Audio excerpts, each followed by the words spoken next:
All right, well, welcome everybody to the third grade Giants Network of the year. We're happy to have you guys back. And for those of you catching the recording of this later, we're happy you're catching the recording of this later.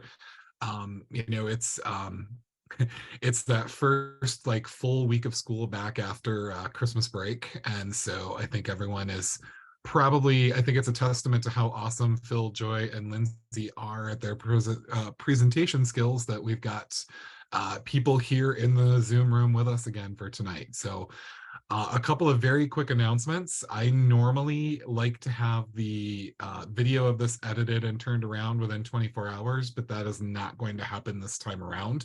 So if you have coworkers who are not on the call tonight, just let them know it won't be available tomorrow because I have a SEL day all day tomorrow with administrators, but it will be available probably by noon on Thursday. So just know if any of your colleagues or coworkers or friends are usually part of this and can't make it tonight, just shoot them a quick note to say, hey, Dave will have the video out by Thursday, and I'll send everyone an email too. With that, I'm going to shut up and I'm going to turn things over to our hostesses and host with the mostesses and most, Phil, Lindsay, and Joy. So take it away, awesome presenters.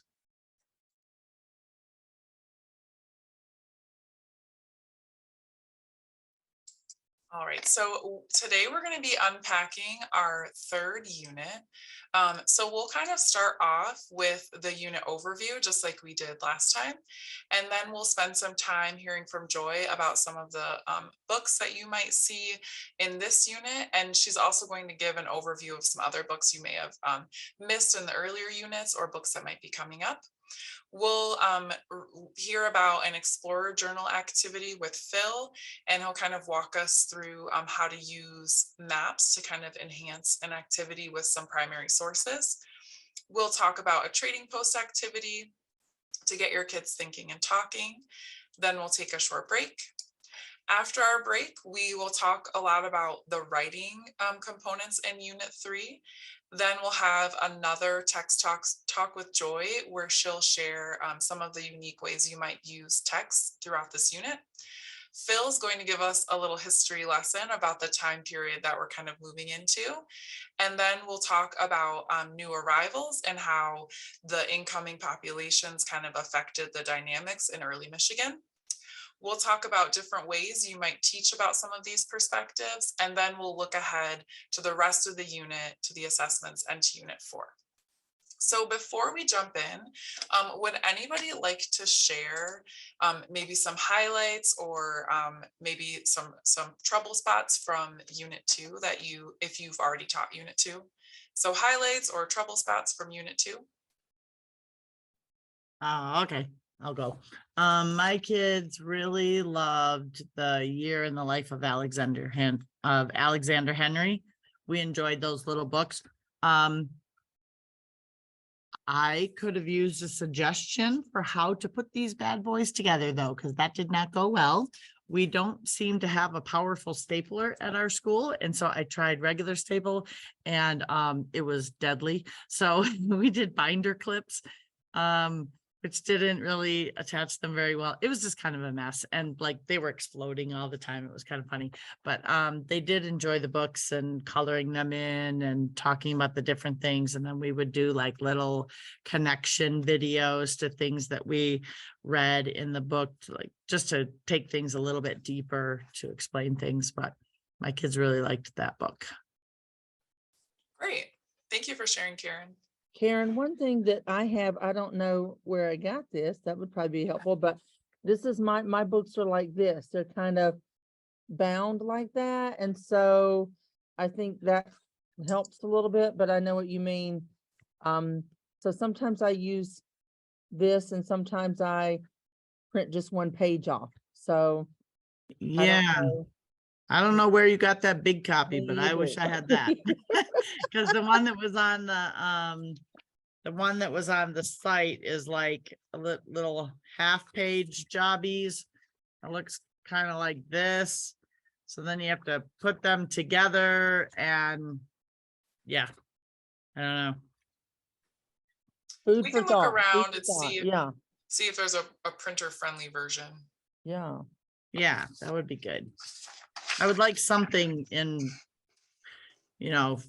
a plan for next year, because this was ugly. Mhm.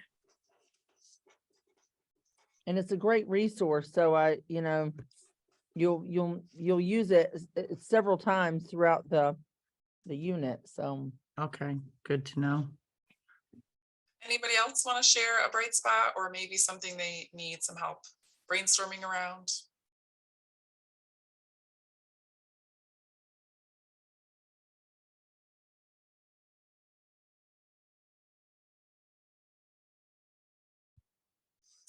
All right, so we'll jump into unit 3. But if there's any questions, if you have any questions about unit 2, feel free to drop them in the chat at any time because we are definitely here to answer those. All right, so for our overview, all right. So unit 3 overview, I just kind of mapped out where we've been so far this year, just so we can kind of think about what we've taught so far and what's coming up. So we started unit 1 thinking about present day Michigan and really getting our kids thinking closely about the geography of Michigan and what Michigan is like. We also really immersed them in lots of maps in that unit so that they were able to internalize some of our state's geography. And then we kind of zoomed back in time to help them start thinking about what the indigenous way of life was hundreds of years ago, and really getting them thinking about how different resources impact our way of life, knowing that life a long time ago was a lot different than it is today.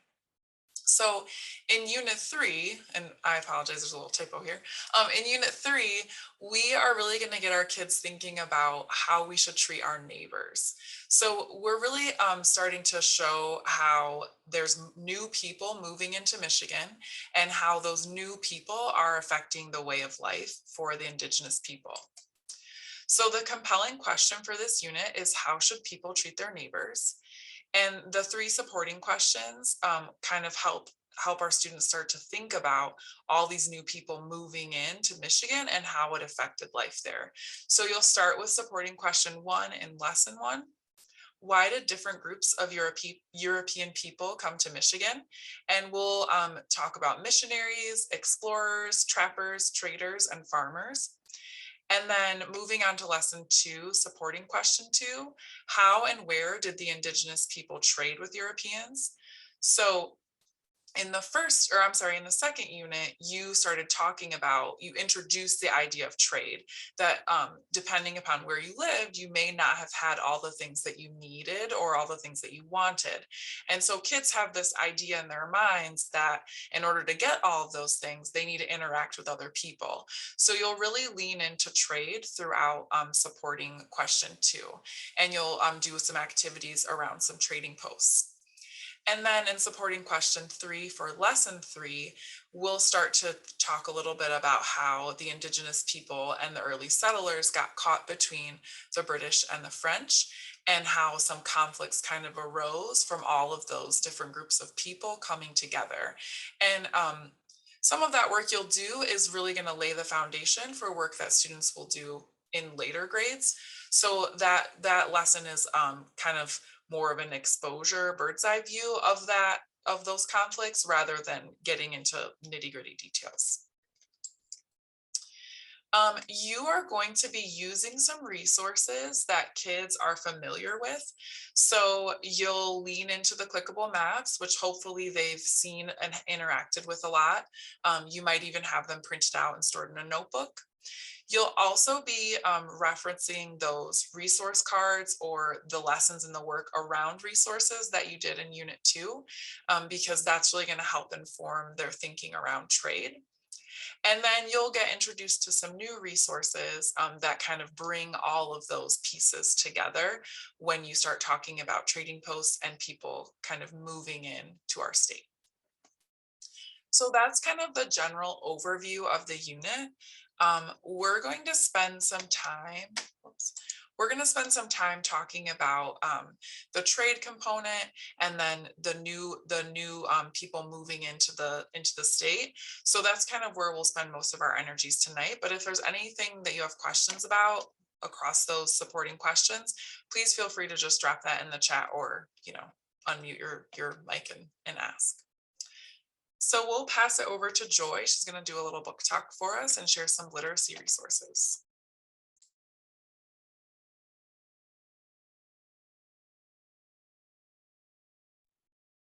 Okay, I'm going to talk about a couple of things just throughout all the units that we have worked on. And I'm just going to talk about several of the different resources that we've had. So I'm hoping that this screen is going to work here. Michigan Books. There we go. Hey, technology. Okay, so I'm just going to go over several of the different books that that we kind of selected to go along with this. And I'm just going to start with, oh my God, not right here. Okay, so I'm just showing you a couple of these things. And this is, some of this is back from Unit 1 as well and Unit 2, but I just want to go over some of these. This book right here, M is for Mitten, is a book that you would not read. I would not use this book to read as a sit down read aloud. I would use this book more as a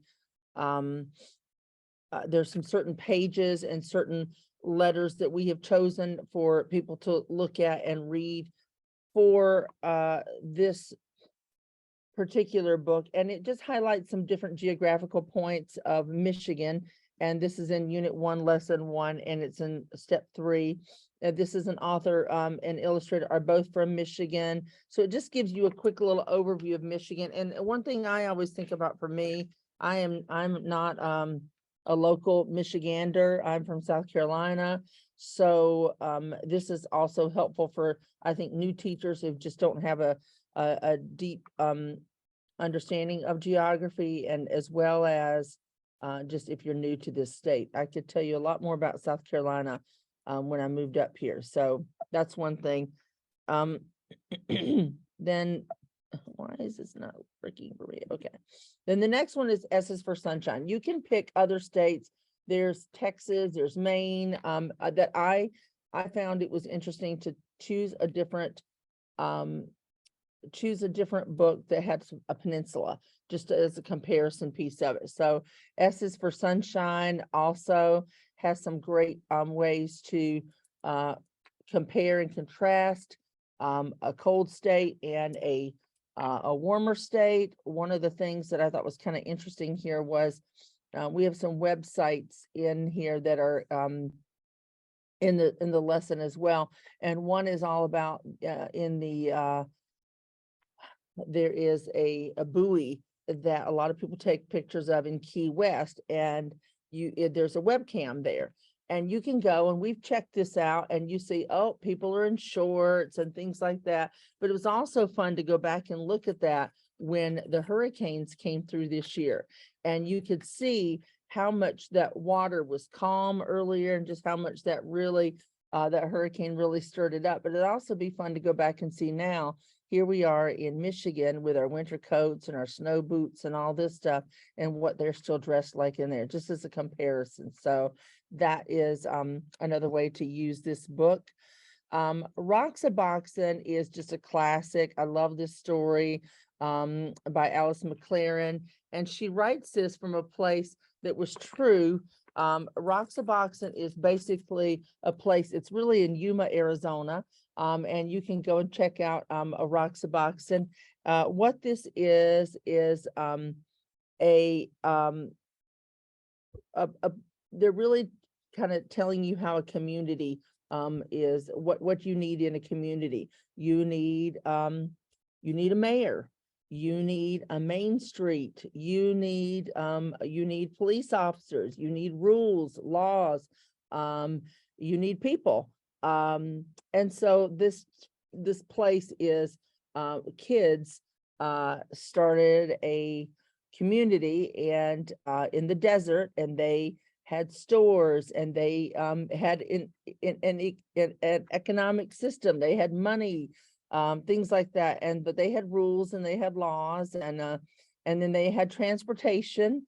And you can see right here, if you had a stick that you could, you could ride a horse. That was your horse. You could, and there was no speed limit for those. But if you had a car, there's different parts in there that that lend itself to a kid's perspective, but it really kind of teaches what are some things that you need to have a community. And then you can compare that to the community that you live in, and what are some things that you have that are very similar to that. Then we also have This is Life in an Anishinaabe Camp. This is a book that I like to just share a picture of. I wouldn't use this book as a whole read aloud, but it's fascinating to look inside a longhouse and to see where they would store things, where people sleep, how the design is set up. And I think a lot of people just think it's just a structure, but it's fascinating, the design and the of what's inside, just the advancement of that and the math that goes into play with the engineering in that. So this story is a great view of, you've got a wigwam, which is something you might live in the summertime, and more of a longhouse in the winter. And so having this book and just showing some pictures, making some inferences, students can make inferences, they could ask questions, things like that. This is what this book is designed to do. And we've tried to put these where they fall into the lesson at the bottom here. This book is a chapter book. It is by Louis Erdrich. He writes a lot of books about Indigenous people, but this is there's certain excerpts in this story that you could read aloud, and it just gives a great description of daily life of a young Indigenous girl. It's also going to, this is not a book that I would read out loud probably as a whole, but I would certainly, you could use this as a book club, you could use this for other things, but it does give you a real life, day-to-day life experience of what it would be like as an Indigenous girl, and that it's very accurate, and that's something that we have been really and more authentic, and that's something we've really been trying to do in this with our texts that have been chosen for these units. So this is a really good one that's accurate, and but again, I would read excerpts of this one. I really, really like this book, We Are Water Protectors. This is the Caldecott Medal of 2021. It's the first time an Indigent recipient won this. And the pictures in here are really phenomenal. And there's some great symbolism in here as well. And I like this because it's modern. It's really been hard to find some books that appeal to kids. But these colors are great. These pictures are great. And it's just a great story because we're all surrounded by the Great Lakes, and we are also the water protectors. We also have to take on that role as well as what we can do to protect from the pollution and stuff. So that's just another piece of it. This, I really, really like this book, Powwow Bow Wow, Bow Wow Powwow. This is a modern day powwow. And I love this book, and I hope that you can see, wait a minute, I don't know if you can see this. I'm going to stop sharing for just a moment because I want you to be able to see this. I love this book because it is bilingual. And if you look, I hope you can see this, but at the top it's English, and at the bottom it's Ojibwe. And I just think it's a beautifully written language. And I don't think that the phonetic piece of it would be a challenge if you are not familiar with that language. And I think the pictures are really cool in this story as well. But I just love the the way that this is written. And I just think it's very rare to find a book that is bilingual with Ojibwe language. And this won the 2019 American Indian Youth Literature Award. So I like that this is also a modern day book as well. I'm going to try to go back to sharing this screen and see what happens. Okay, we might have success this time. Who knows? Of course not. Why? Okay, are we back here again? Can you see it? Okay, I hope you can see this. Okay. Yeah, you're And good, this Joy. also, it's just a great story, and people have their own versions of what a powwow might be like, but this was more of a modern day, and recognize that we have Indigenous people still among us in our schools, and just what a way we can learn more about their culture and heritage and respect that. So this is something that I really like this book as well. And then Shingabis. Okay, I'm going to just tell you, this has probably been our biggest challenge is we need to find a legend that is an authentic Anishinaabe legend. And that's been really hard to find one that is appropriate for third graders. And also a lot of legends were not really written down. A lot of them are shared or told at sacred times. And so this has been really hard. A lot of people think of the legends of Sleeping Bear Dunes. They think of the legend of the Lady Slipper, and they think a lot of those, and those are great. You can teach those as legends, but not an Anishinaabe legend, not an authentic Anishinaabe legend. So we're always on the lookout for truly authentic Anishinaabe legends that are appropriate that we can add to this. But Shingabis, there's some other activities in there. There's the Song of Shingabis.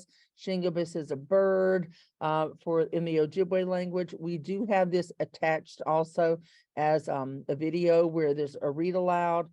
So in this story, you can identify resources that Indigenous people might have used, but it is definitely in line with the legends of the Anishinaabe. Another thing about this, we also have in there that you're going to see, this is a book that you can actually purchase this book and buy this book, but there's also a couple of others, and they're just on paper that you can also print up, pull up, and you can share as well. But I'm just sharing like just textbooks or picture books right now. This is 13 Moon on a Turtle's Back. This is written in a poem format, which is great, kind of lends itself with ELA. And that's what we really try to do here is to combine ELA, because a lot of people just feel like, number one, a lot of people are not confident in teaching social studies. Number two, they think that it's not as important as ELA. And this is where we want to try to change that that viewpoint and say, hey, you can integrate these and you can put these together, and then you have truly success there. This is a poetry format is great to combine with the ELA standards. And this is I'm going to stop sharing for just a moment here again and show you this. In the very first book of page here, this will show you, this is a lot of times how Indigenous people have viewed the year in a calendar viewpoint, and each one of these represents different tribes, things like that. And it will just kind of walk you through the year of a calendar. And this is how people, Indigenous people, a lot of times had named the changing of the seasons. So that is a really cool story. You could read a poem a day, talk about that tribe, talk about, just how that, do they align with the seasons that we know? And if you can understand why did they, there's a season, hold on here. Okay. There's a season like moon when deer drop their horns. When would that be appropriate? When would that happen? There's also Moon of Falling Leaves. Obviously, that's going to be in the fall. So that's just another one, but I like that one because it's got a little poetry along with that. This is a story, and I'm going to read this story to you guys a little bit later if you don't know this, but I really, really, really like this story. The Voyagers Paddle by Kathy Jo Wargin. Kathy Jo Wargin is from Minnesota, and so that's where a lot of the Voyagers were. There's Voyagers National Park, but excuse me, the French are here at this point. This does a great job of showing how the French and the indigenous people sometimes intermarried. And again, this is not indicative of all French people and all indigenous people, but this is telling you some stories of some examples that did happen. And so we're going to talk about this a little bit later, but I really like how this kind of demonstrates the role of the Voyager and how the role of the indigenous people and how they played a part of this. So I think this is a fascinating read as well. And then this is a Next Spring on Oriole. This is a trilogy. I like that this book is a chapter book. I'm not gonna, can you guys see me in a picture at all? Can you see me talking? Let's see, because then I'm not. Yeah, I can see you, Joy. Okay, then I don't have to hold this, just change the screen all the time. But this is just a chapter book. It's not really, it's not, really long, but it's a great level N, which is third grade. And this is Next Spring Oriole, and then The Night of the Full Moon and The Shadow of the Wolf is this part of a trilogy, just talking about what it's like to come to Michigan during the time of the pioneers. This story takes place like early in 1837 here.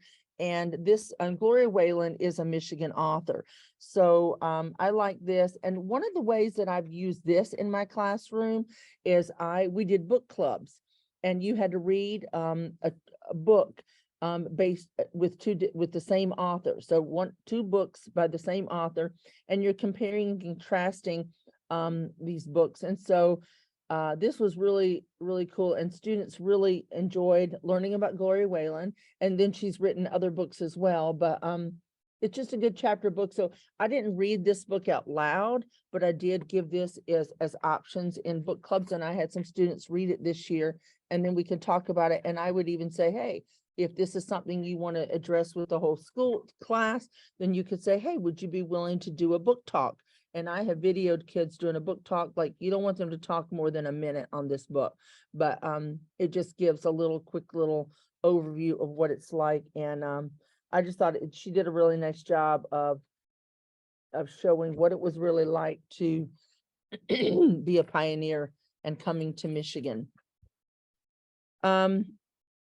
This is another one, The Log Cabin Quilt. Again, another story about pioneer. These people are coming from North Carolina.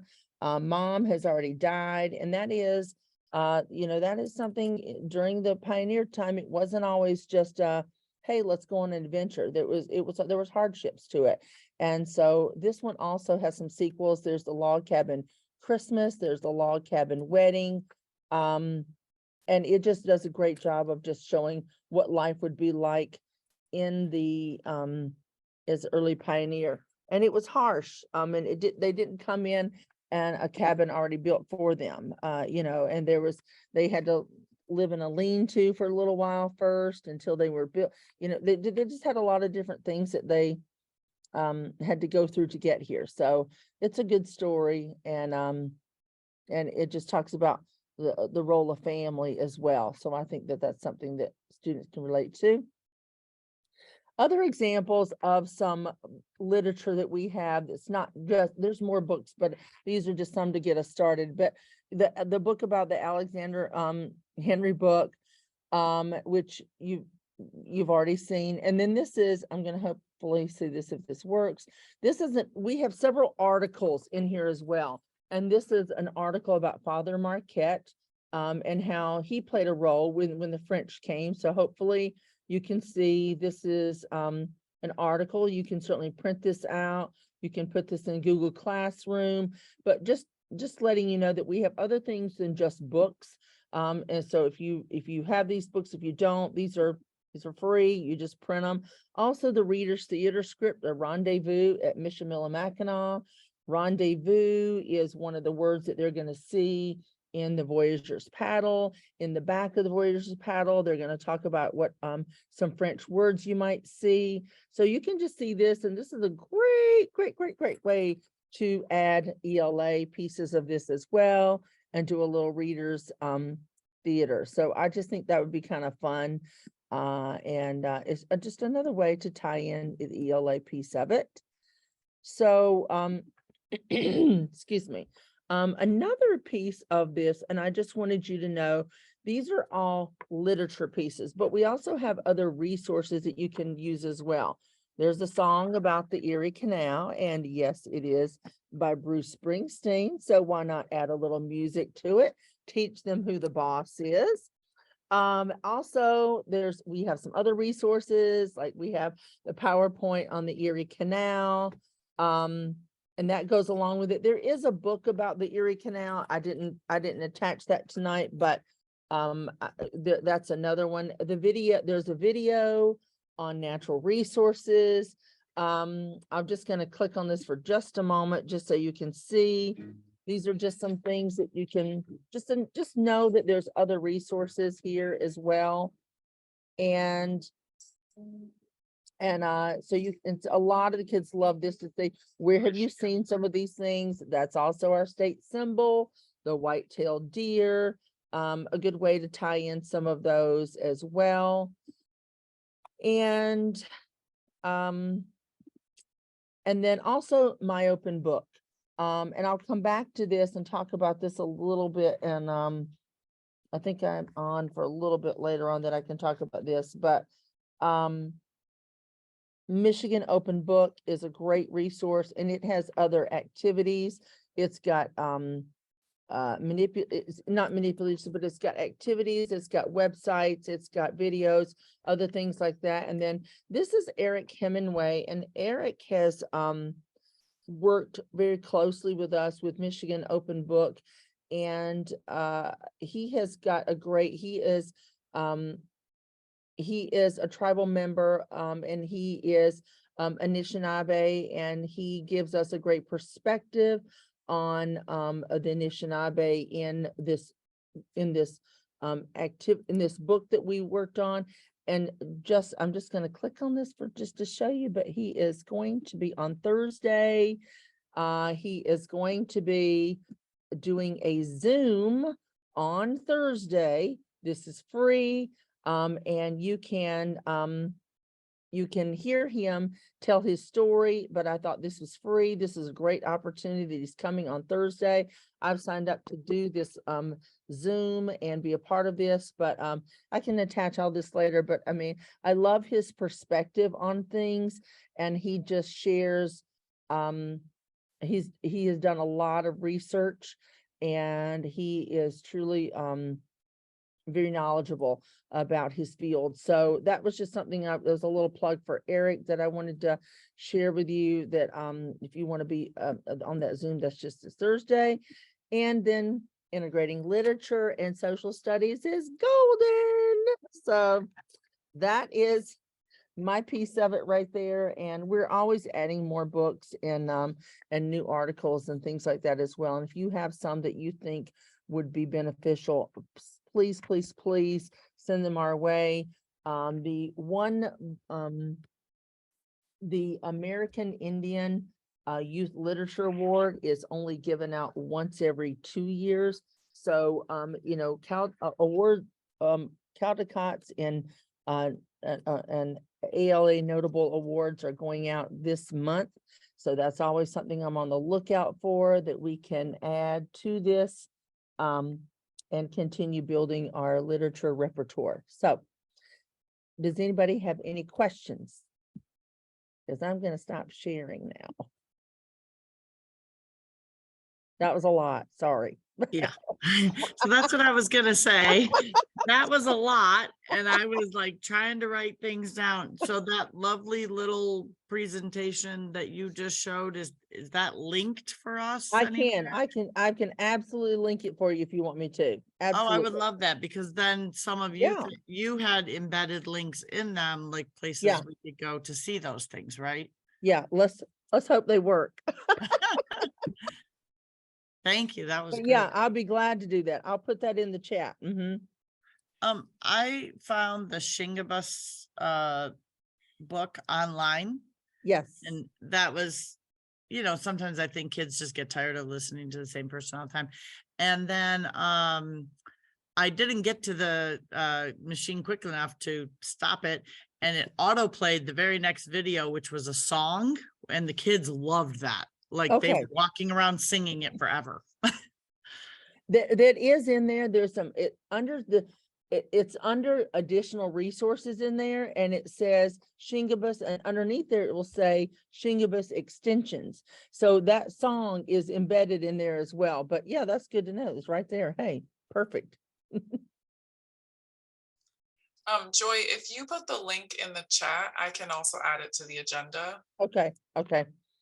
Give me a minute. I gotta figure this out, you know? You can do it, Joy. I believe in you. You believe in me? Okay, good. Any other questions for Joy?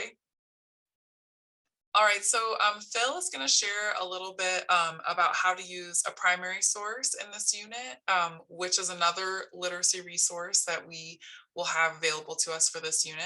So he's going to share a little bit about how to use Explorer journal quotations with a map to kind of create a really great lesson for students. So Phil, you are on.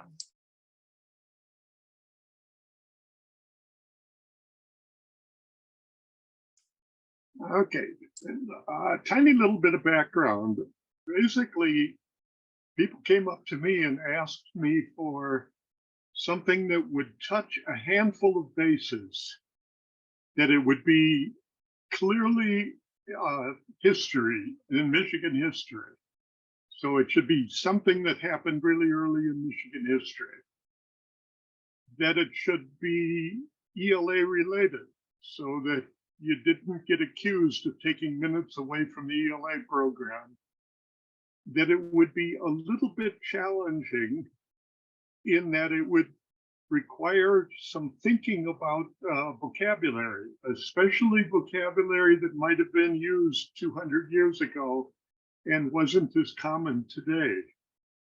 Just the idea that the way we describe things changed over time a little bit.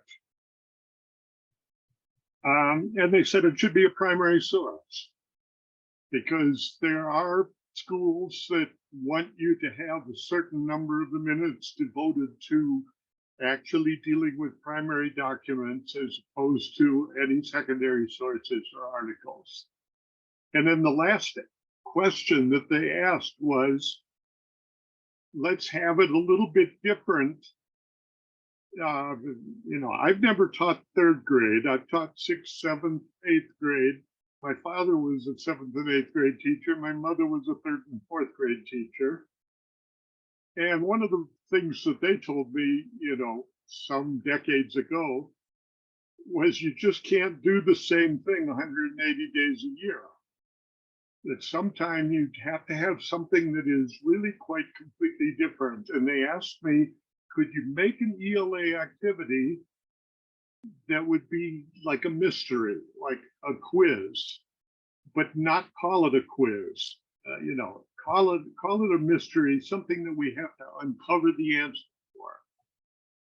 So I tried to put together a set of Explorer journal quotations, and this is where Michigan has got a kind of a problem, that we've got the Alexander Henry story, which is something that people in about 45 other states would just kill to have that resource. It just is such a good resource for what it does. Have a personal description of what's going on in the life of somebody over the course of a year. And we've got that in Michigan. We're really glad to have that. What we don't have are early explorer journals that are accessible. That the handful of explorer journals that we have are written in such an odd style that they really can't be used as a primary document, with one or two really clear exceptions. And we're keeping on looking for other examples of that. But Henry Schoolcraft was an intriguing guy. You know, he was a geologist, he was a science explorer, but he was also somebody that came here and married an Odawa woman.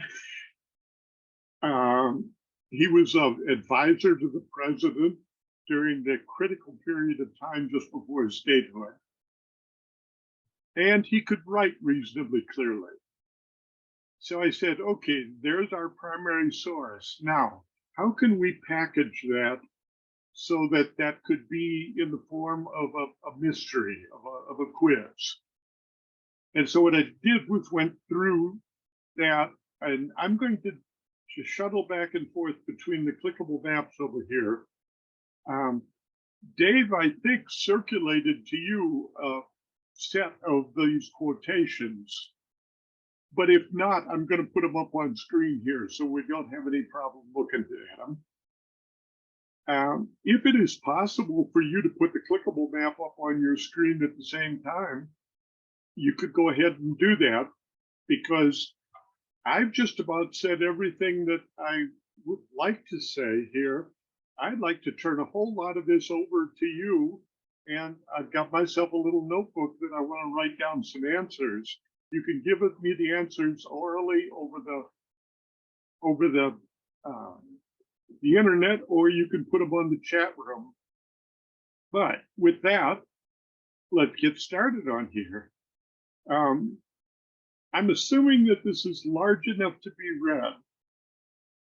I'm also modeling how you might want to use these quotations. And one of the things that I want to say is there is absolutely nothing sacred about the fact that I numbered them 1 through 6. And I numbered them so that I could match them up with letters on the map.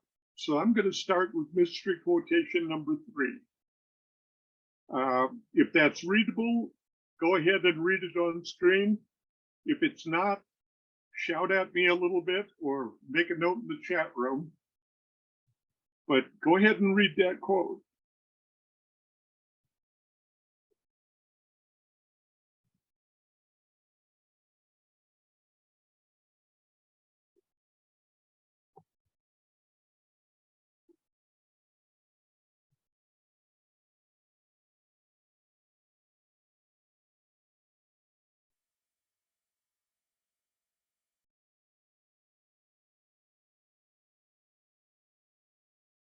And then my first question is, it's my guess, my assumption that they won't have a clue where Fort Pontchartrain was. So the question is, how do you get by the fact that it mentions something called Fort Pontchartrain? You know, what's a strategy that you might use to get them past that little block in the reading so we can get on to what's going on? Well, that silence is getting a little deafening here. You know, my inclination would be just to skip over that paragraph a little bit, or to go directly to the idea of Lake St. Clair if I lived in the southeastern corner of the state, and say, you know, this mystery must be somewhere close to the southeastern corner of the state. It talks about hills, meadows, forests of large trees, many rivers, lands of a wonderful fertility. So I would say, how do we know about things like lands of a wonderful fertility, or where the large trees are, or things like that? And here I would say one could combine that ELA lesson with that quotation with the clickable map. So the question for you guys is, what button on that clickable map would you click in order to give them some kind of a clue? And you want to do that once to model it and then have the students do it themselves as you get a little bit further on. Have them suggest what button we would look at. So what would we want to look at to find out about things like places that have meadows, forests of large trees, lands of wonderful, a river and a lake that have a lot of fish in it. The climate is temperate and wholesome. What would be a button that we'd want to click on here? Rivers. Okay. So there's one thought. I put rivers on here. And I've got a scattering of rivers. And so what I've got is something that hasn't narrowed me down very much at all Right. compared to that original map over there. But that's not a bad thing, because then you can point out something that was in the newspaper today. And that is, Michigan is probably better supplied with rivers than any other state in the union. And then that links you over to what Joy was talking about the water protectors and what it means to be in a state that is on a peninsula with a lot of rivers around it. You could add in hills. I could add in the hills, Mhm. and at that point, I would ask the students to take a real close look at the hills. Now, they could look at it either as the hills, or they could turn on the map of high elevation.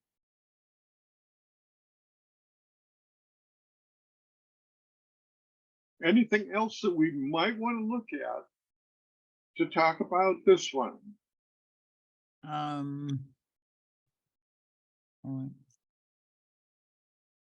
he doesn't say which Indians. What about the Potawatomi? Okay, so let's turn on the Potawatomi.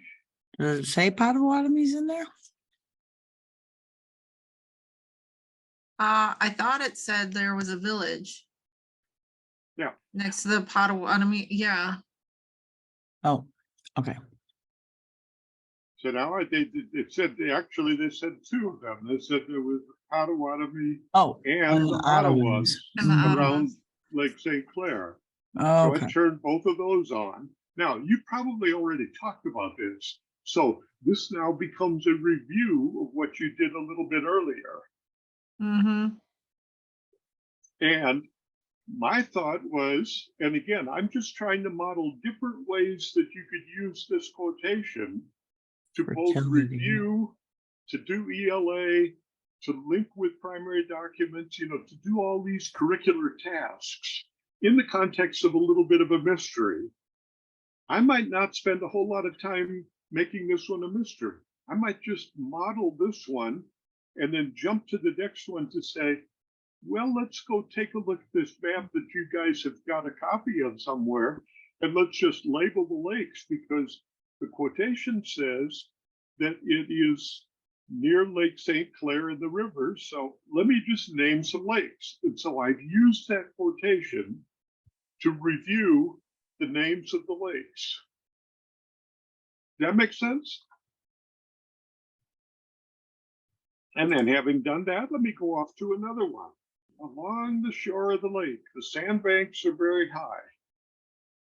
This would be a great time to ask your kid whether any of them have ever climbed some of the sand dunes along the lakes, because having them talk about that, or maybe even write about that, could be a way to link a 200-year-old explorer journal with what's going on right now. If they've been to Sleeping Bear Dunes or to Warren Dunes or someplace like that.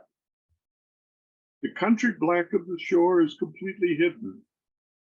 Here, the path from Chicago turns away from the lake and it goes east. The distance to Detroit is 300 miles.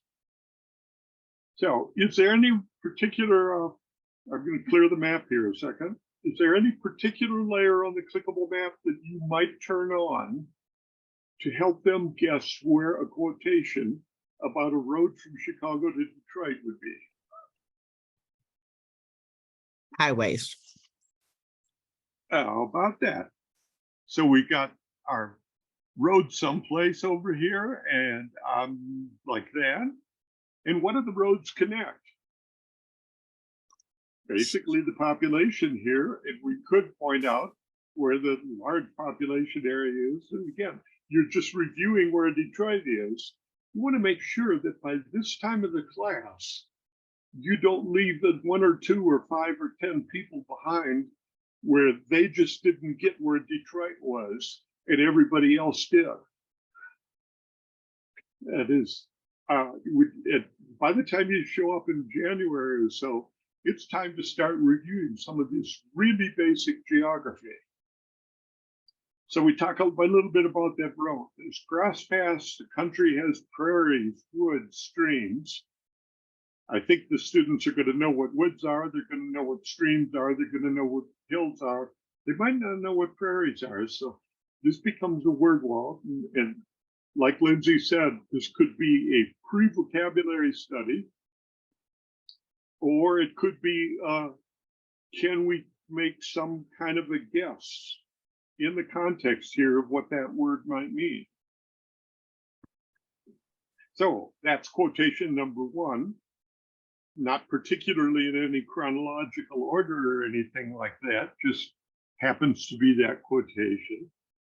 And my suggestion is that quotation would be a great place to review the basic location of the biggest cities in the state and where they are relative to that.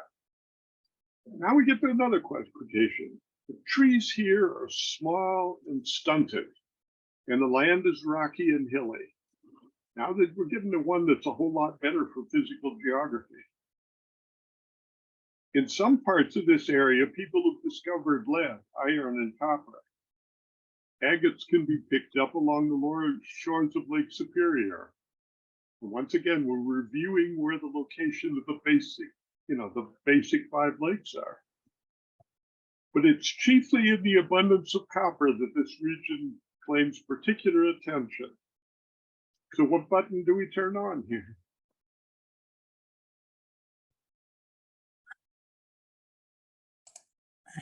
Metal ore? Or, yeah. Oh, well, let me clear off the roads over there and make them a little bit easier. So I'm looking at metal ores. It's got all those C's up there. I go back to this map. What location is quotation number 4? A. A. Yeah. Now it does go on to talk about copper is of great value and it was well known by the Indians. That connects us into some of these early trading networks. One river had a nugget of copper that is said to weigh more than 2,000 pounds. In other words, people didn't pick up a little bit of copper. People went to a great chunk of copper and tried to cut off a piece of it to take and sell somewhere. And this was one of the major trading things that put Michigan on the map in the early days. Okay. So I've got the copper ore over here. I'm going to make one or of these PowerPoints available to you. Do you want the PowerPoint that has just the quotations in the map? Or do you want the PowerPoint that has the quotations in the maps and then some of these screenshots of the clickable maps? And again, you could let me know about that sometime. In the meantime, 8 miles beyond the Kalamazoo, there is a river called the Black River. It's noted for ginseng, a valuable plant that's found upon its banks.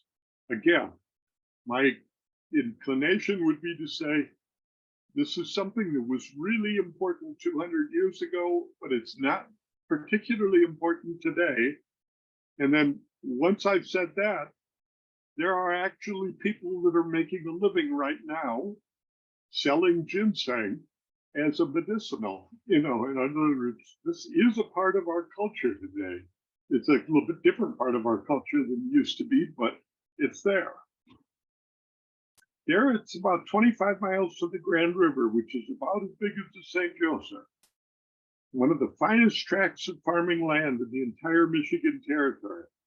There are many Indian villages near the Grand River, forms the boundary line between the territories of the Potawatomi and Ottawa. So, what buttons do you turn on? Well, rivers again for the Grand River. Got it. Let me clear the. You can't slide it over, can you? So we can. Yeah, Phil, we can't see the quotation, so it might be helpful if you pull the quotation up again so we can reread. Yeah. One of the finest tracts of farming land anywhere in Michigan. That might So- be a thought. So I might go over here and find cropland Yeah. and then turn it off. You might even talk about which one of these is the Grand River and what would it take for us to call it the Grand River? That it might be the biggest river on this whole side over here. And then now you can make a math lesson about measuring the length of the river. In other words, I'm trying to say that this could be an interesting mystery activities. You could run it as a small group activity. You could run it as a whole group activity. You could run it as an individual reading activity. You could run it as a writing activity. Like, what's the reason that you used in order to decide your answer?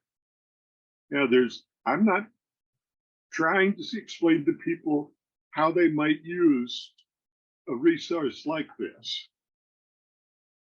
I am saying when I tried it out on a couple of my neighbors who happen to be third graders, that they found the mystery a little bit interesting.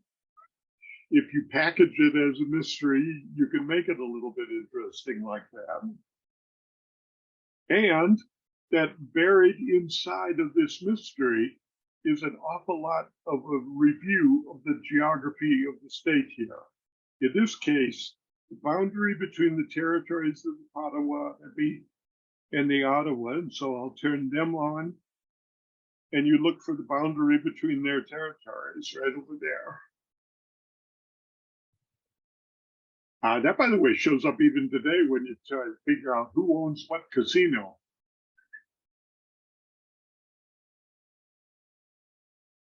Well, 2 to go, one fairly easy, and one gets a little bit brutal.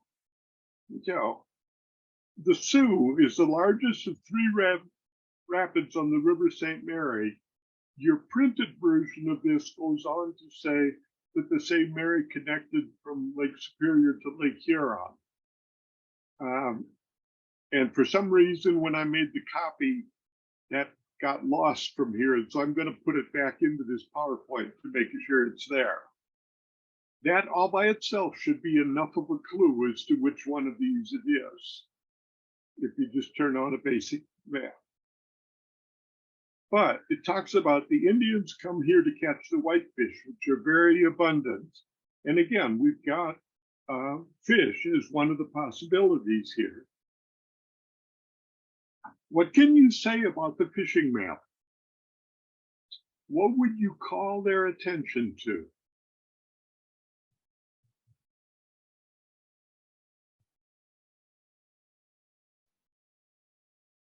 It's abundant in the Upper Peninsula. Yeah. That corn, if I turn corn on, seems to like to live in the southern part where it's warmer. But the best fishing seems to be up in the northern part. Anybody know why? Fish like it cold. Fish like it cold. Why do fish like it cold?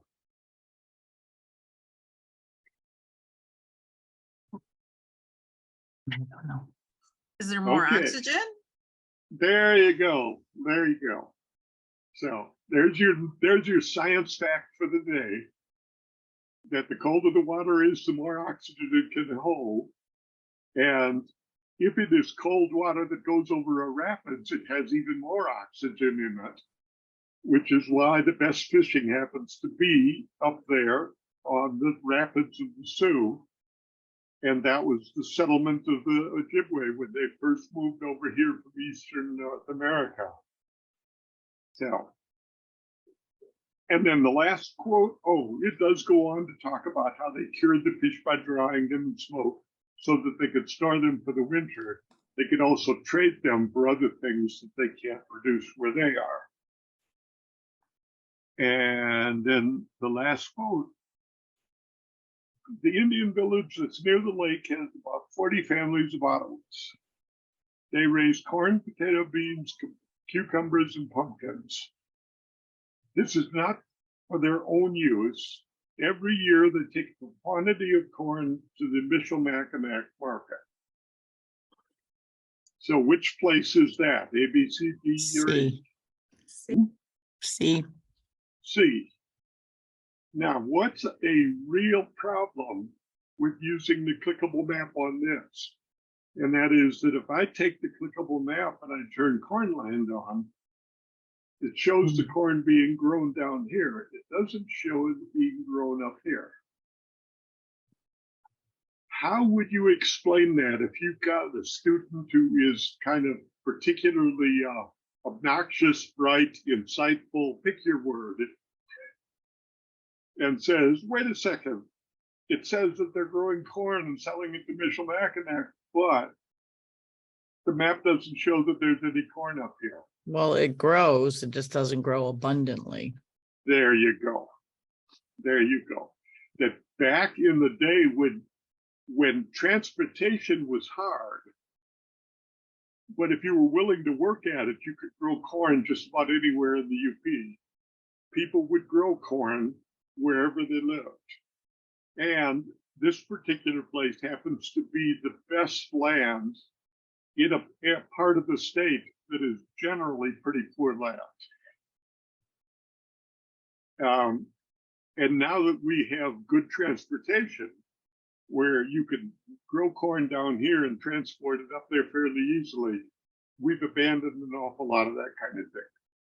So this is a place where you could talk a little bit about how, as times change and technology changes, the map might change also. So that is the offering of a little bitty mystery of 6 quotations that have enough clues in them that you can match them up with 6 places. I have tested it out on only a small handful of students, but it worked pretty well. I would welcome any advice for you as to what we might put in that middle column as suggestions for how teachers might use it. And in the meantime, you're ticking off all of these bases, like Scott just wrote up on the in the chat room. It ticks off a connection to science. It ticks off a connection to early history. It ticks off a primary document. It ticks off an ELA. It can be made into a writing activity. In other words, there's a lot of ways you can do with this package of 6 that is somewhat different than what you've done for the last couple of weeks. And with that, we're out here far enough that we're supposed to talk about a trading post at about that time.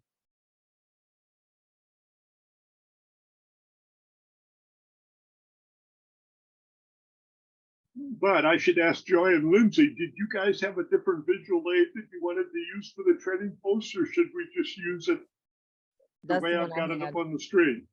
Nope, that That's the one's one I good, Phil. had. Yeah, one thing I want to say though, to add to what Phil was saying, the PowerPoints are really easy to lend itself to however much time you have and to do social studies. And that's what I really like about it. Sometimes I might have time to do a couple of slides and sometimes I don't, but it gets the conversation started. One thing I liked about this as well in that slideshow is just the verbiage that was truly dense. You know what I mean? My kids would be like, you know what I mean? We don't talk that way now, but that was, you know, just old world language, and just how that influenced it, as well as how the French fur traders, when they came, you used the word Sault Ste. Marie, that is a French name. And so even today, we still have that, those, the origin of where those came from, the connections there. So I think that's just something to point out, of how that can be used in the classroom as well. Oh, and by the way, I deliberately made this thing go longer now because after the break session that you got me down for about 25 to 30 minutes, I've only got half that much. That's okay. I want to underline something that Joy said. I might be tempted to make it mystery quotation of the day. And I'd actually like somebody to tell me how that works. If you just went in and did one a day over 2 weeks.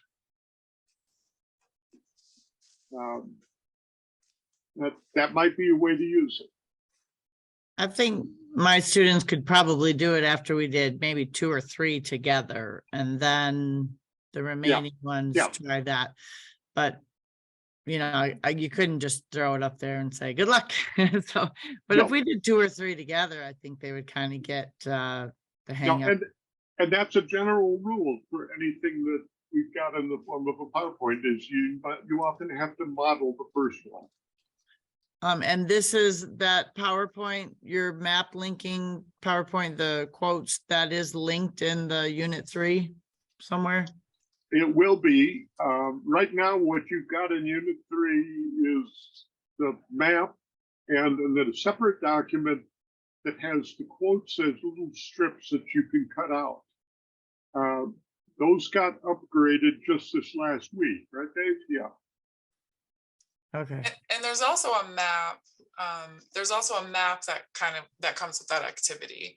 But I've got a notes document that I'm keeping for us for today's session. And so when Phil sends me the links to those updated PowerPoints, I'll put them in the notes, and I'll also add them to the lesson. To the what? You'll add them? I'll put them in the lesson, and I'll also add them to this notes document that I'm working on for our next little conversation. Yeah. So I actually cross one thing off your to-do list right now because I added the updated ones to the lesson this afternoon. So. Oh, perfect. Thanks, Dave. So when I go to do this unit for the very first time, all this magical stuff is just going to be in there. Yeah. Right.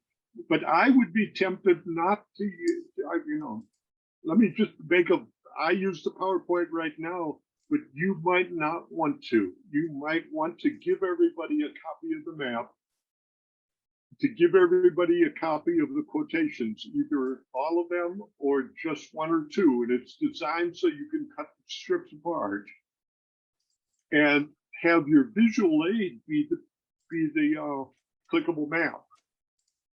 I have a feeling if you have the PowerPoint and the clickable map, you're going to have the same problem that I had here.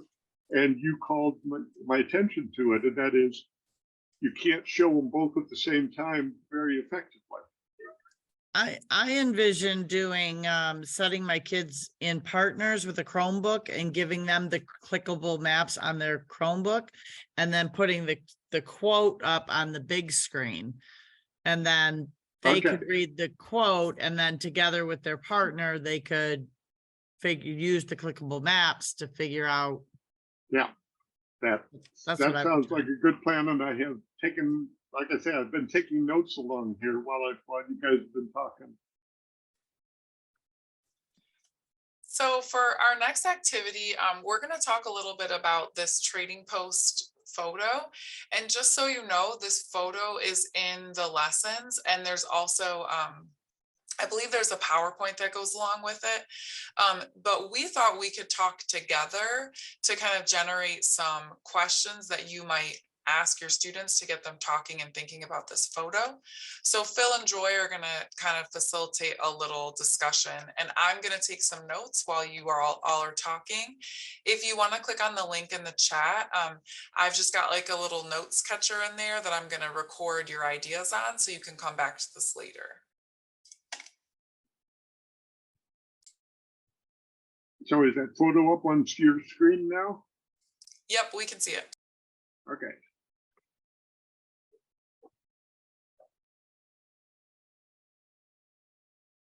You or me, Phil? Yeah. You want to flip a coin? Okay.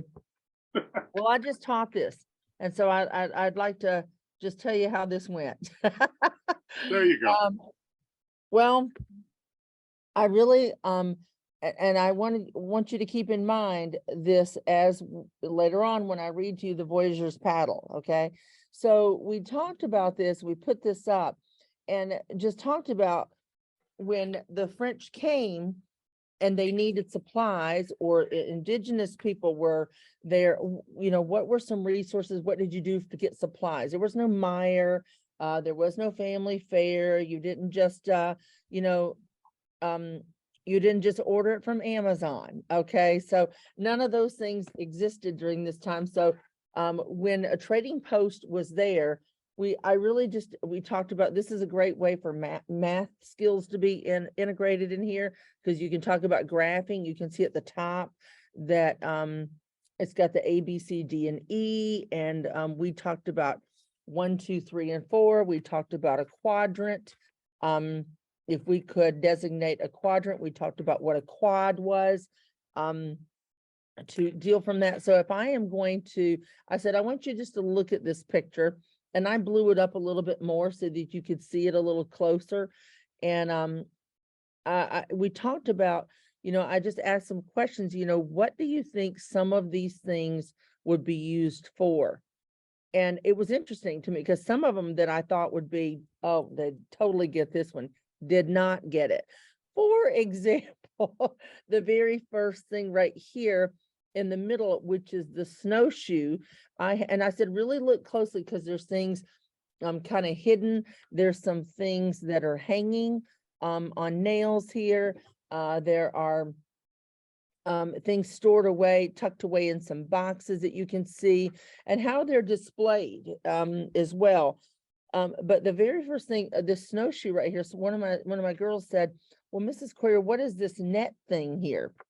And I said, well, you know, it's a great question. You know, that would be a snowshoe, and what would you use it for? You know what I mean? So, you know, there's just different things, and they wanted to know, they were all about this fabric over here, you know, and I said, well, this is a French trading post.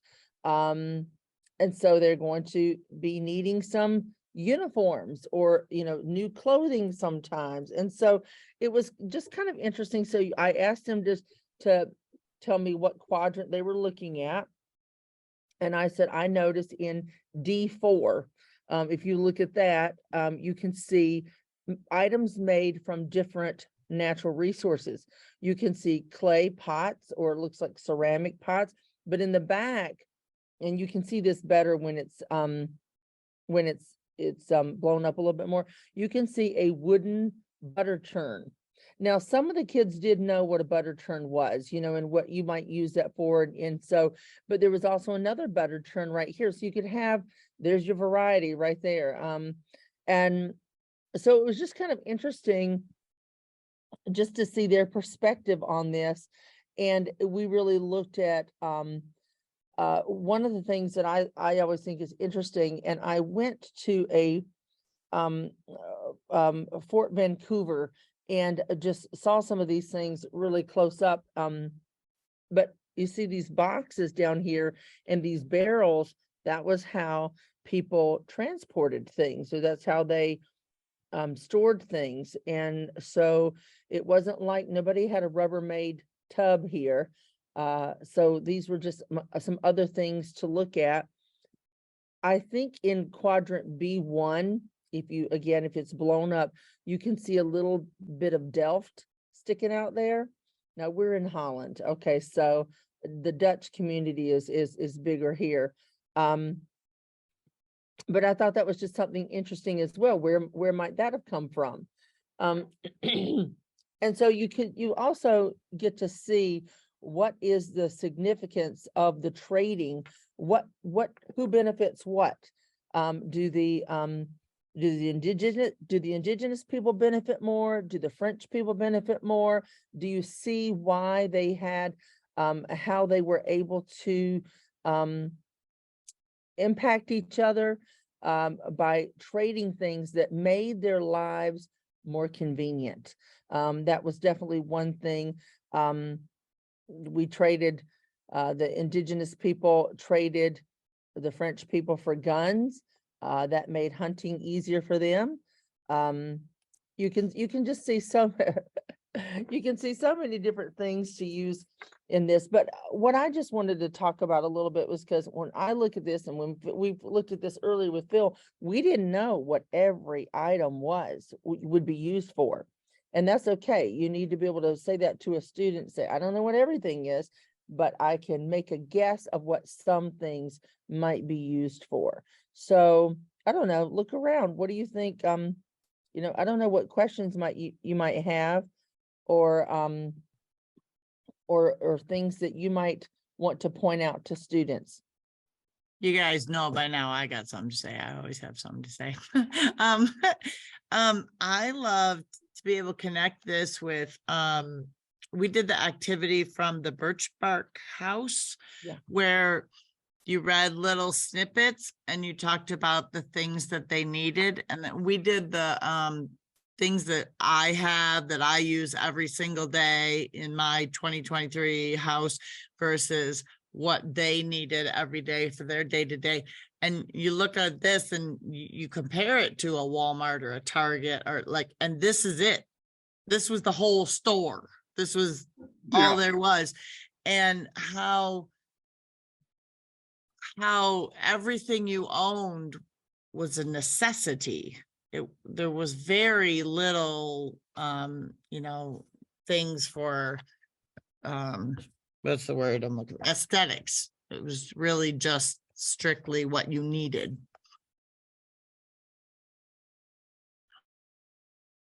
Yeah, I had that notion, was to describe this as to say, I'm going to show you a picture, and this picture is half of the Walmart of 300 years ago. You know, that's all there's to it. Because everything that came there had to come a couple thousand miles on a canoe. You know, so you're just not going to be bringing, you know, a completely finished chair. We had a lesson today with our local nature center. They come into our schools once a month, and we go there twice a year. And I specifically asked her to do something on indigenous trade, like fur trade and things like that, specific to Michigan. So we just had that today, and the kids were very fascinated by what she explained, the cost value. So she did like one, you know, I don't know, I think she did a musket ball was like 3 pelts, you know, and so the kids were like 3 whole beavers just for one musket ball, you know. And so it was very interesting to them, the price of things, and you know, that there wasn't money involved, but it was a very high price that you paid for these items in terms of time and resources. So like, you don't just go out in your backyard and kill 3 beavers. You had to work at that. You had to work at trapping those beavers. Right. Then you had to skin it, and you had to tan it and all of that to make it a nice hide, just so you could trade it for this one small object. So, which is one of your econ glyphs. Mm-hmm. I had another terminology thought, and that is, before you call this a grid or anything like that, you could just say the shelves are named 1, 2, 3, and 4. You know, so we got shelf number 1, shelf number 2, as a kind of a way of easing them into the notion of a grid. And the other thing is, would it be worthwhile for us to just kind of walk across here and share ideas about what we see there? Would that be a good use of about 5 minutes of time right now?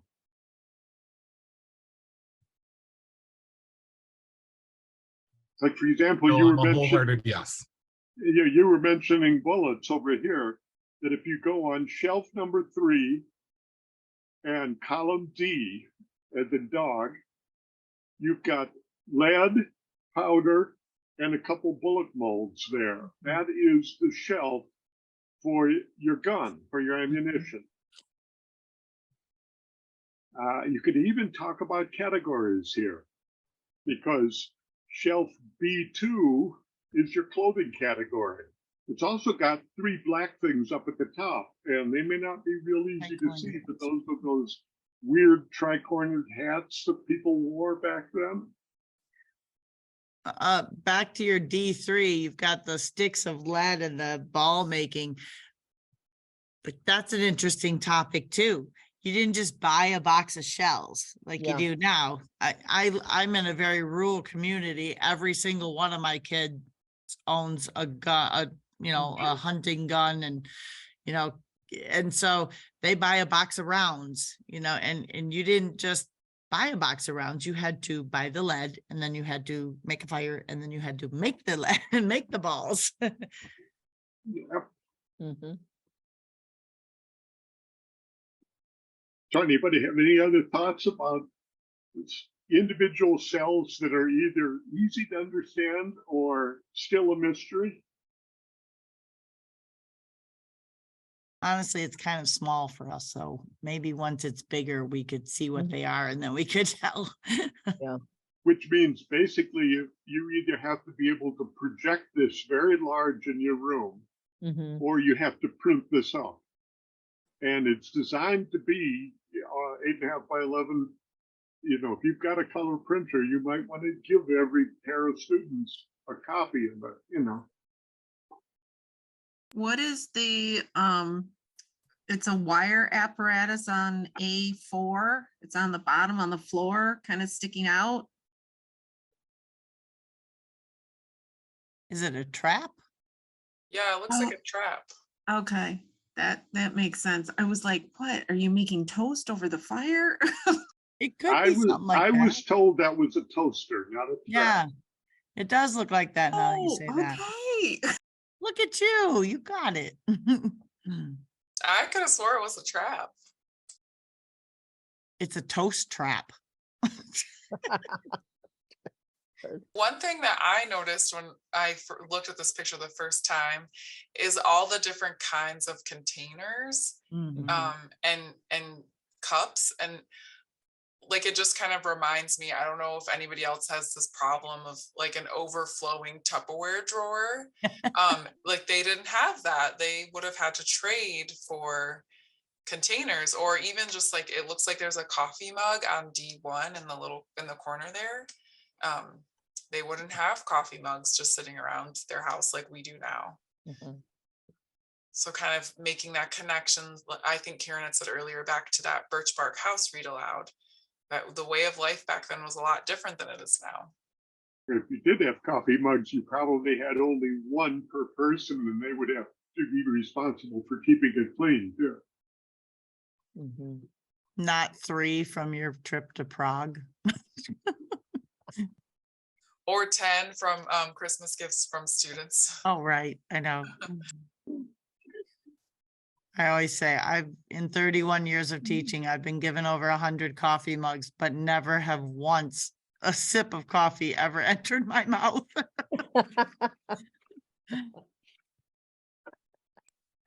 Does anyone have any other ideas for some questions or prompts that you might ask students to get them noticing or thinking about this photo? Do you think the things on D2 are candlestick holders? I mean, those would have been, they look pretty and all, but they actually were very functional. It seems like the things right next to the snowshoes might be candlestick holders. I don't know. They're very tiny. I can't tell. Yeah. and also little just containers for oil that you could light. Oh, yeah. I don't see any of those like kerosene lamps. My grandmother had one. Turned up the little wick and And I suspect that the reason for that is that that was just too fragile to try to take 1,000 miles on a canoe. yeah. That they might have tried it, but it just wouldn't get there. What do you think's in E3 in those boxes? I don't know. I There's really some want to see this pipes. bigger. There's some pipes in C3. And they're like clay pipes. You can barely see them. They're like a white, off-white color there. Oh, yeah. You can, I have it on another screen that I blew up so that I can look at it a little closer. You can also see what I think another piece of it would be interesting, like if you see C1 at the top, you'll see like a cork sticking out. And so that's just another way of thinking about how did they seal some of these jugs and jars sometimes too, possibly. Can you tell what the things are in A1, B1 that just look like blue boxes? I can't tell what's in there. I can tell, again, I see glass, which, and just another resource, and it's blue glass, which is interesting. Where would that come from possibly? And then it looks like another ceramic jug, but there's a design on it in A1. Mm-hmm. Well, and she was asking about the square ones. That was Yeah. the most efficient way to protect something from mice. Oh, One thing, when I went to Port Vancouver, they talked about the barrels and just how the barrels would be reused, and you might ship something in it, you might store something in it. So barrels definitely was a source of storage and stuff, and protected things pretty well.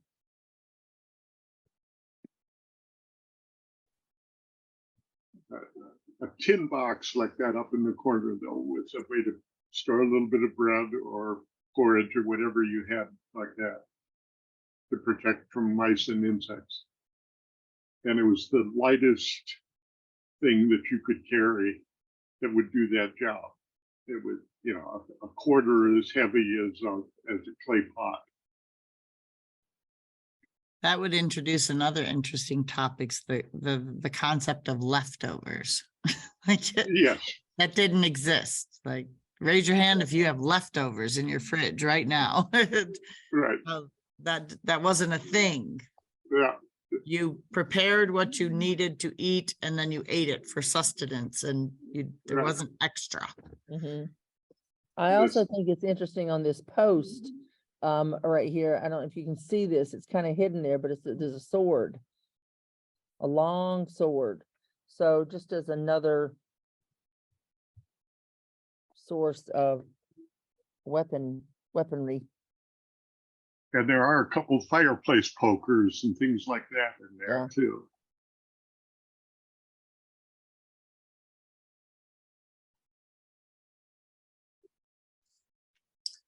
All right, so I captured all of your great ideas on the notes document that I put in the chat.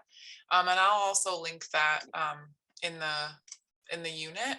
I did want to share really quickly before we go to break where you can find Phil's PowerPoint.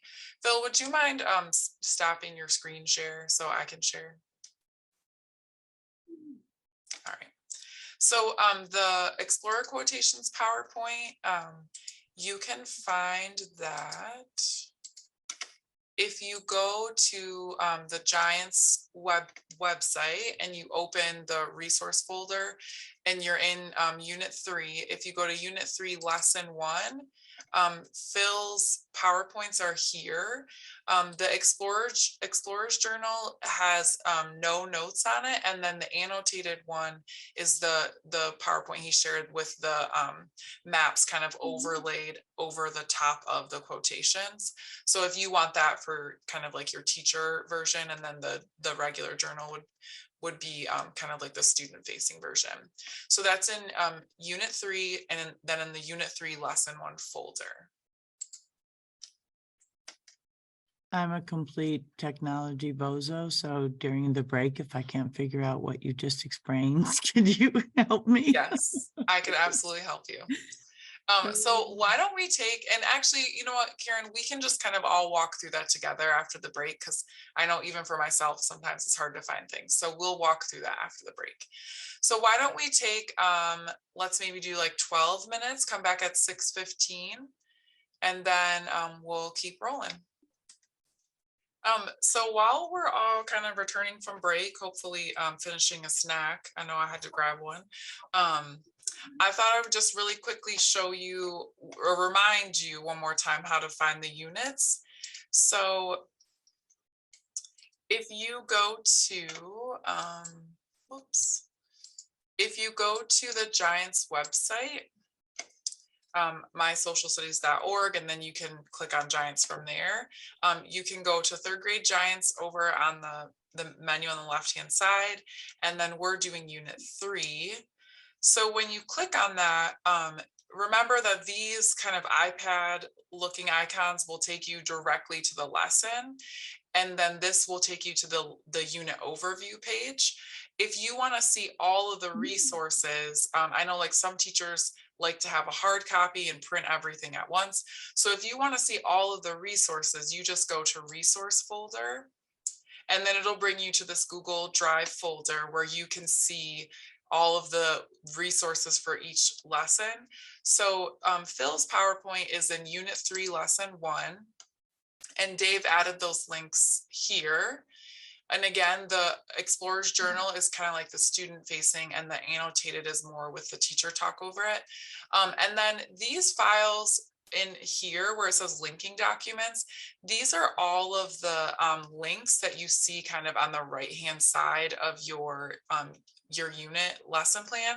So if you ever wanted to go in there and kind of print things ahead of time or preview, you could always go in here and just take a peek around. These are all of the documents that are linked on that right hand side of the lesson, and some of them are linked. I'll just scroll down. So all of these are in that folder. Thank you very much. I Yes. appreciate that. I know it's tricky to navigate sometimes, so I'm more than happy to. I was born in the Basel period, so this whole online clickety thing is hard for me. I was not born in the Basel period, and it's hard for me too, so give yourself some credit.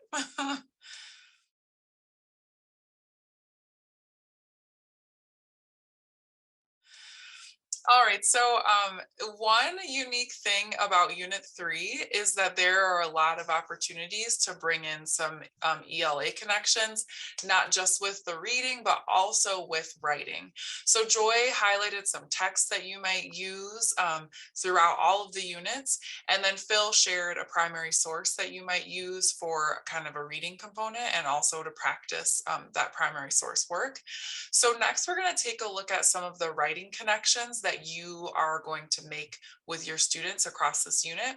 I want to put out a disclaimer that you know your students best, and you also know the strategies and the work that you've been teaching with them. So if there's a strategy that you've been working on to do nonfiction writing or to do persuasive writing, or a strategy you've been practicing to respond to text, please feel free to borrow those and bring those in. The more connections we can make for kids across curricular areas, the stronger their work will be when they're asked to do kind of those short answer responses on the M-Step, or when they're asked to write in other contexts. So that was just a little public service announcement. So the writing in Unit 3 happens in a few different places, and it's an area where you're going to help kids apply the work that you're doing in your ELA coursework, but also extend some of that work.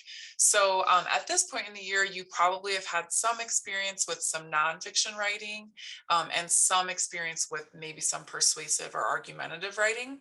And so you're going to draw on that work to kind of support you as you work through the unit. So you'll see some areas, some opportunities for some short answers where kids are kind of responding to short prompts with maybe a couple of sentences. And you'll see those when you read The Mitten in lesson 1. The Mitten is it's an older kind of like kids journal, but it has a lot of great info in there, and it's a great nonfiction kind of news article to practice reading with kids. So you'll be able to do some short answers with The Mitten, and then you'll also have the opportunity to practice some short answer questions when you do Where to Build Your Trading Post, which I believe is in lesson 2. So kids can have an opportunity to practice kind of writing with a text in mind or a photo in mind. And then in lessons 1 and 3, students are, let me make this bigger, sorry. Students are going to get an opportunity to practice writing a persuasive essay. And hopefully this isn't the first time they've practiced giving an opinion and then supporting it with reasons. So you'll do that in lesson 1 and in lesson 3. Lesson 3 has an essay for students to write to kind of defend Pontiac's rebellion. So they'll talk a little bit about do some reading around that, and then they'll write an essay. And then you'll also have another opportunity for some longer written responses. Again, when they read different articles in The Mitten, there's one about the Jesuits and one about trading. And then there's also an article about new arrivals in Michigan. And that's more of like that's something that we created. It's kind of like a series of 1-page articles. So there's some opportunities for some writing in there as well. Just know that when you're doing the writing work across Unit 3, we've got some tools in there for you to use, and we hope that you will also use them with your students.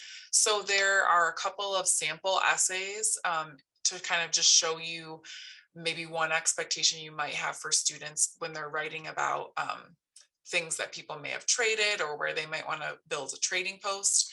There's also some sentence starters and sentence stems that you can use with your students to help them craft short paragraphs, or even just starting with one sentence at a time. And again, you're going to layer those tools with the maps that you've been looking at for the last couple of units, as well as the reading you might be doing in My Open Book or some of the other reading sources. And then finally, when you are looking at Pontiac's rebellion, you're going to have a little PowerPoint that kind of walks them through and gives them some context. And again, this is in lesson 3. So it'll walk them through and give them some context around what's going on. And then they'll have to kind of form an opinion and defend that opinion using the information you've read and you've learned. So there's lots of places where you're going to practice writing with your students. One thing to keep in mind is that some of this work is probably going to be new to your kids. And so it's always okay to do shared writing, or to even like write an essay and have the kids kind of look through it and name the things that they're noticing, kind of name the strategies that you might pull in from your writing work. So just know that work might need some scaffolding for kids. I also wanted to just bring it to your attention that the assessments in Unit 3 are really writing heavy. So it's important that throughout the unit, you're taking advantage of those opportunities to do some writing practice, so that once they get to the assessments, if you choose to use them, they've got a little bit of that practice under their belts. So any questions about the writing components of Unit 3?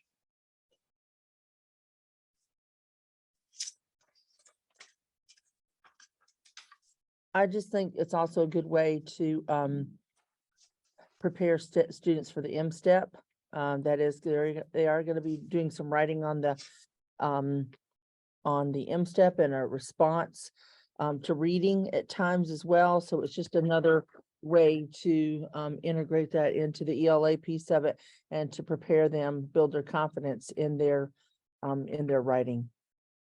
Thanks for bringing that up, Joy. And I know too, one of the skills that you might be working on with your students in reading and writing is that cross-text synthesis. And so helping them pull information from different sources and bring it all together. This is a great opportunity for them. If you've maybe finished that work in your reading work, it's a great opportunity for them to revisit that skill. And it also kind of gives them something like a more engaging context. So that's a great place to practice that work that you've already exposed your kids to. Any questions? And I had a thought that I could have said a little bit clearer earlier on too, that when you were doing the mystery quotations and looking at a clickable map, you can always have a little mini writing activity of just what do you see on this clickable map? You know, when I turn on the copper, or when I turn on the corn, or when I turn on the Potawatomi, you know, what do you see and how do you describe that pattern? The human brain is not very well equipped for visual memory like that. It's when you turn that visual memory into a verbal description that you actually remember what the pattern was. Even if it's a simple verbal description, like most of the corn is in the southern part of the Lower Peninsula. Yeah, so really practicing, giving them that oral rehearsal, and then really practicing bringing in evidence from different types of texts to help them support their thinking. Yeah, thanks for bringing that up, Phil.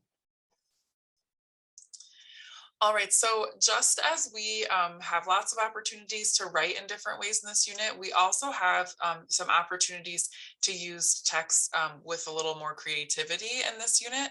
So Joy is going to just share some ideas for how you might use the text throughout the unit with a kind of give them a different spin.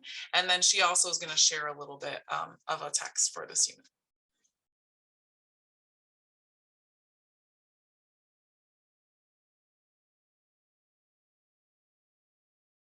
I'm going to go back to this one and let's see if it will get me there, which is not. Okay. So I'm going to go back to, also, you are going to get this, and you can see at the bottom, I put notes on a lot of these, and that's just kind of just some pieces that might help you out as well as you read. I'm going to go back to the Voyager's paddle. Did I just pass that? Yeah, to the Voyager's paddle right here. And I'm going to open this up for you for just a moment. And I have it in both places. I have it here with me, but I'm also going to just talk about, as I read a ton of read alouds to my class. I love reading, and I am really wanting them to step into this story. And so I am going to use some literary devices as I read. I am going to ask students to make an inference.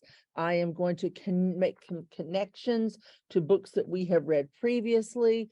All of these things, and to see just to be more of a well-rounded reader, and to really make this book come a little bit more to life for them.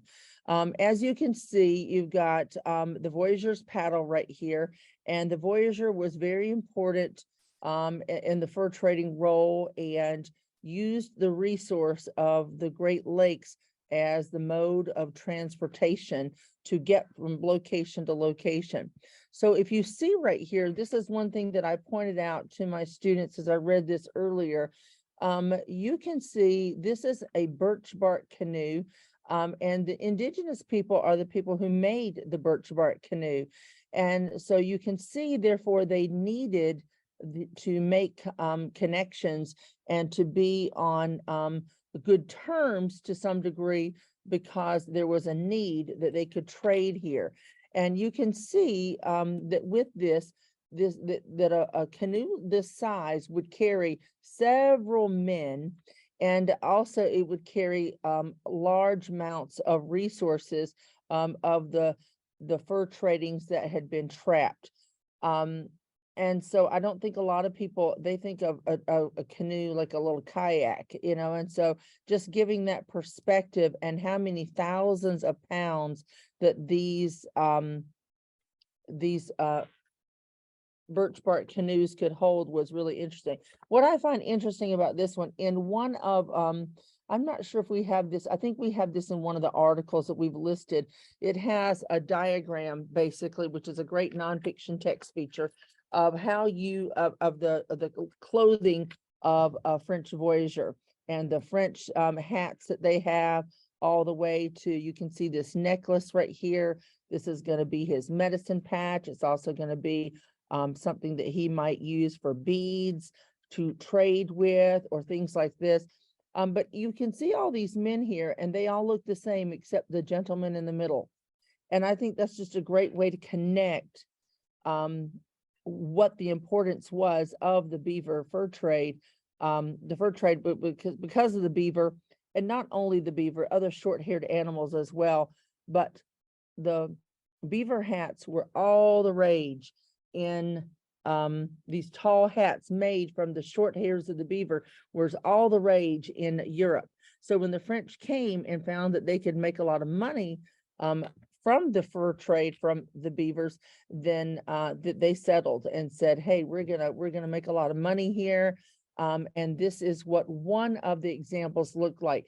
In one of the PowerPoints that Phil has created, he will show you like 7 or 8 different types of hats that were also made in different styles that the beavers short hair was used for. So I'm gonna read this story to you. Sit back, relax, enjoy this. I'm gonna read a story to you, okay? But I'm gonna ask some questions along the way here. So this is written again by Kathy Jo Wargen. And this is gonna just talk about the Voyager's paddle. I'm gonna go back and forth to my book and yours. So this kind of gives a little bit of background, not only for the students, but also if you didn't grow up in this area, you didn't know about the power and the purpose of the Voyager's paddle. The strength and courage of the Voyagers who traveled through the Great Lakes region is legendary. With one swift stroke of their paddle, they established trading posts throughout the North Woods Territory. And many of these small posts later became towns and villages. And that's where you can point out Sault Ste. Marie, Detroit was one as well, St. Joseph. All of those were based on trading posts or forts at some point in time. They came in search of rich fur-bearing animals such as the beaver. Beaver skins were desired in France for the production of beaver felt hats, which were in high demand.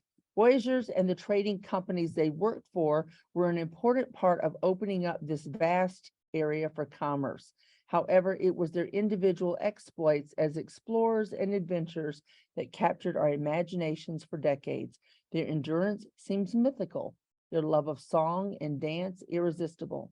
May the pathways of the Voyagers remind us of the vibrant history of the Great Lakes, and may the spirit of the North live on in all of us. As we turn the page, you are going to see the inside of the home, and you will see this man is the Voyager. And if you look here, you can see the beads, and you can see he has got looks like a cross here, so there's a religion there. You can also see a lady in the background, and this is a great example of how this lady is Ojibwe, and they will talk to you about that in a moment, but how they have intermarried here. So the Voyager sat by the fire and warmed his face. He could still feel the stroke of the paddle drawing through his body, so he wrapped a soft wool blanket around his shoulders and pulled it tight. It had been a long journey back to his cabin at the post, and he was glad to be home before the late autumn chill made bands of ice upon the rivers and lakes. His name was Edward, and he was softly singing his favorite paddling song, hoping his son Jacques and wife Marie would hear him. And we talk a little bit about Jacques is really the English name for Jack, and we can tie in Frere Jacques. That's just another song piece of it, just to add other dimensions to this. Now, I will spare you with singing here, okay? So I will do more of a rhyming format here. One red paddle, swift and light, in the water, lifting bright. True love waits upon the shore and calls him home forevermore. So in this, Marie was an Ojibwe Indian. And when Edward first came to the interior, her family helped him find new streams when old ones went dry and told him a better path through the forest. So this is going to lend itself later on as we create an empathy map and talk about what were the benefits. What did the Native Americans need from the French? What did the French need from the Native Americans? So they showed him how to mend his canoe with sap and spruce root. And we're going to talk about that in a little bit. And there's a picture of this that's coming up. So be on the lookout for that, so that it would be strong and light, because you need it to be light to be able to float the way a North Country canoe should be. On quiet nights, Marie danced while Edward played the fiddle.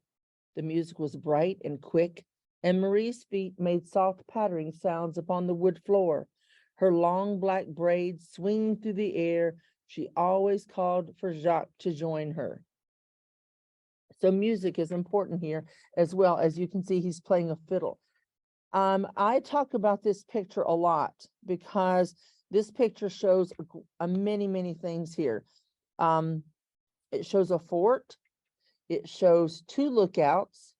Sometimes there's 4. You can compare this to Fort McHenry, where the song of the Star Spangled Banner was inspired, and that is a 5-star fort, and there's 5 different lookouts. So that's kind of interesting. You can see some homes along the perimeter. Talk about the perimeter here. You can talk about the area. You can add in some math to this as well. This is most likely the trading post. But look at this right here on the outside. You can see the birch bark canoes, and this is where they're unloading some things. And this would be the equivalent of a 18-wheeler, semi, backing up, unloading their goods. So this is another way to show the importance of the Great Lakes and waterways as a mode of transportation. You can also see outside of the fort, what do you see but a wigwam? So this also tells you the role the indigenous people are close by. It also shows a sort of friendly relationship, some degree. Doesn't seem hostile there. If you look closely at this, and I can't blow this up from here, but you can see an old French flag. And so that tells you that this is a French fort. The trading post tucked in the North Woods was the only home Jacques had ever known. Inside the palisade was a company store for trading and other log houses like theirs too. Each home was neat and simple with 1 window and a small door. So these were very simply made. On trading days, Jacques would ask the company clerk for permission to enter the store. You're going to see some opportunity to do some math here coming up here. But here, Native people and free trappers brought hides to exchange for goods that they needed, such as guns and boots, tobacco, kettles, axes, and cloth. And that's where you could also look back at that trading post, see if you can identify any of those things that they have here. Sometimes Jacques helped count hides and never made a mistake when he did. 2 beaver hides for a lace cap, 3 hides for a good axe. And we talked about what would people need an axe for? What would be the importance of that? And 1 hide for a colorful feather plume. And we talked about what a plume is. Where might we get a plume come from? And what might you use those things for? Jacques liked being near the other voyagers, and he would often sing as loud as he could. One red paddle, swift and light, in the water, lifting bright, true love waits upon the shore and calls me home forevermore. And now you can see this picture here, and the indigenous people have a gun here, and you can see that they are working together as trading in preparation for this next trip. And now that his father and the others were home, Jacques knew that the longest part of winter was soon to follow. When the snow was deep enough, the men would depart with dog sleighs, traveling into the woods where native people had furs to trade. You can also see the mode of transportation here with the sleigh. You look in the background here, you can see a man with snowshoes. You can also see that they're wearing moccasins, leather moccasins here. On this next page, you're going to be able to see the snowshoes even better. Now, we talk about the snowshoes quite a bit sometimes because that was also something you might have found at the trading post. As another thing was the indigenous people made the snowshoes, and they made them, they made out of wood, but they also used the sinew of the tendon of deer to use to bind those together. So that was a skill that they had. And you can see that it was impactful when they are making their treacherous voyages across deep snow. The voyagers would be gone for months, and upon their return, they would begin preparing their canoes for the spring journey to Grand Portage. It was far away, and the canoes must be in good shape to reach Grand Portage by midsummer. You can show them on the map where Grand Portage is as well. Jacques knew the journey was long and dangerous, but even so, he wanted to go too. And as Edward worked, Jacques held his father's paddle in his hands. He wanted to be a voyager more than anything. And gathering his courage, he asked his father if he was ready to be a voyager just like him. But Edward looked at his son, who still seemed small and tender. Not yet, my son, but soon. And then went back to work. Now, this next morning, before sunrise, Jacques stood on shore to watch his father leave. Stroke after stroke, the bright red paddle dipped into the water and slipped out of sight. Now, we talk about this picture right here, and they can see now, once you're further out into the Great Lakes, you can see that the waves become bigger. This is definitely a little bit more dangerous and treacherous. The time period that they are going is a little shaky. Also, we talked about this is the Edmund Fitzgerald, and this time period. Also, when the Edmund Fitzgerald sank, you can see as it starts to get more choppy, the danger that lies ahead sometimes. So this was not just a little quick jaunt down the road. They're going quite a ways. At the same time, across the Great Lakes, other brigades were leaving from Montreal with items for trading such as flour and cloth. These voyagers were traveling west to Grand Portage in long canoes made for the freshwater sea. These men were strong and brave, but even so, they worried when the open water grew dark and angry, when the tallest waves fought against them. You can talk here about personification here, when they grew dark and angry, when the tallest waves fought against them, another personification piece of it for ELA. They tossed beads into the water for good luck, and that was something that they kept close by on their chest. At the gathering, they made it. They finally made it, and at the gathering, Jacques' father exchanged the furs for items to bring to the interior, while the Montreal voyageurs exchanged their goods for the furs.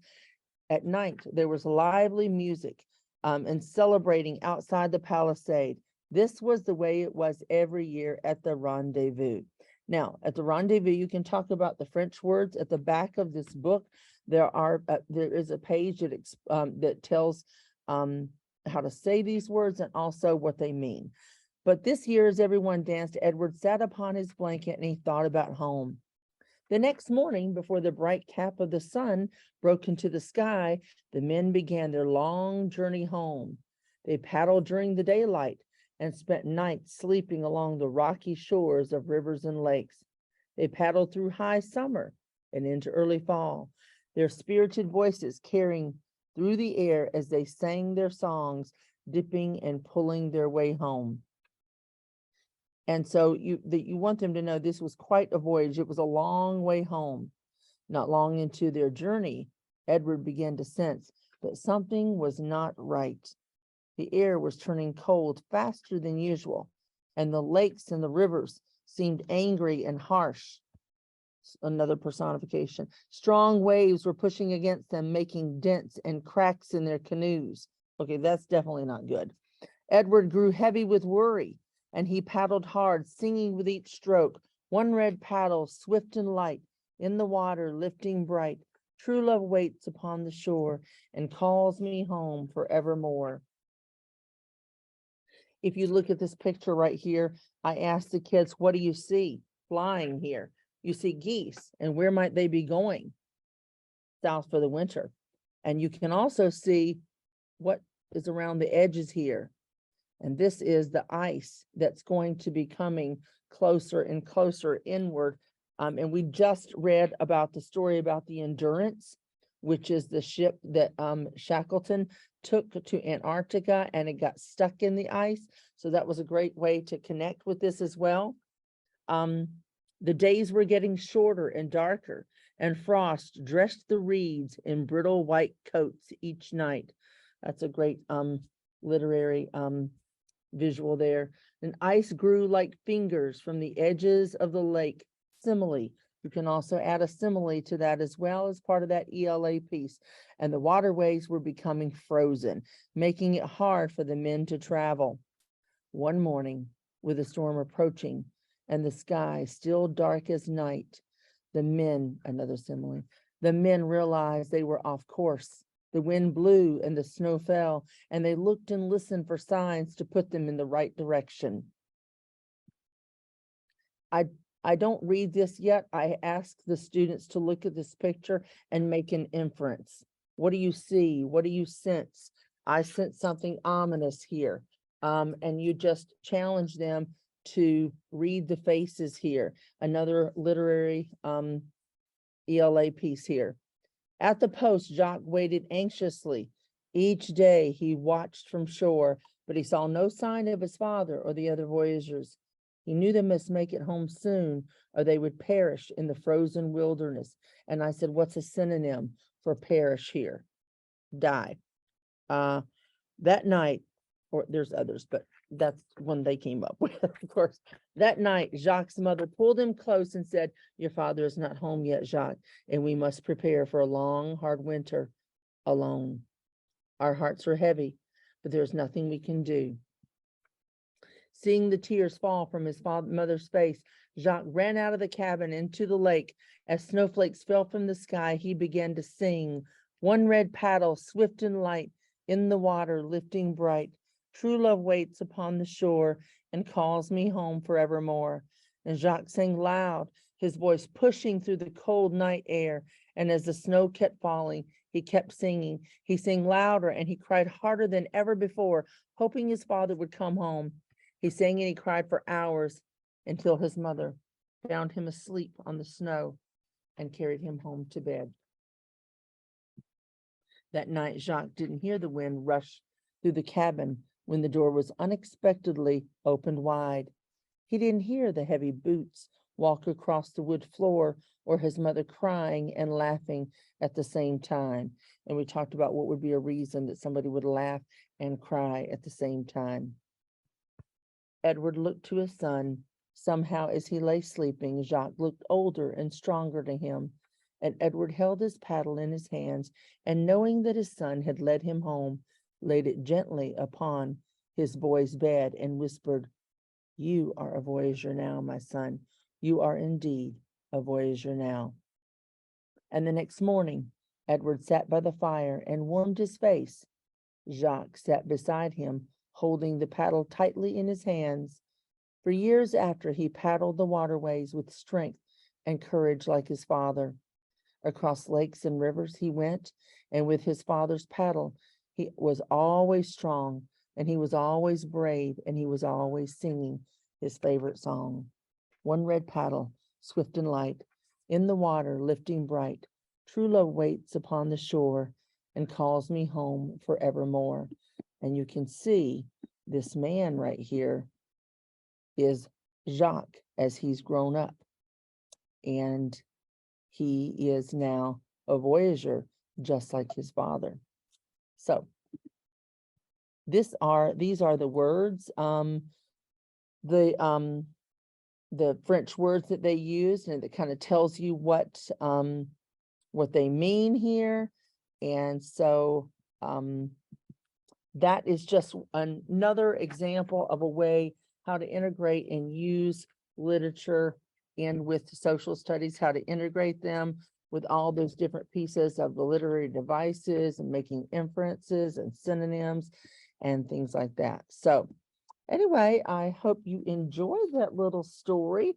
And if you don't have this book, this is just a phenomenal story. And it just tells you a lot about the life of a voyager. So anybody have any questions or anything?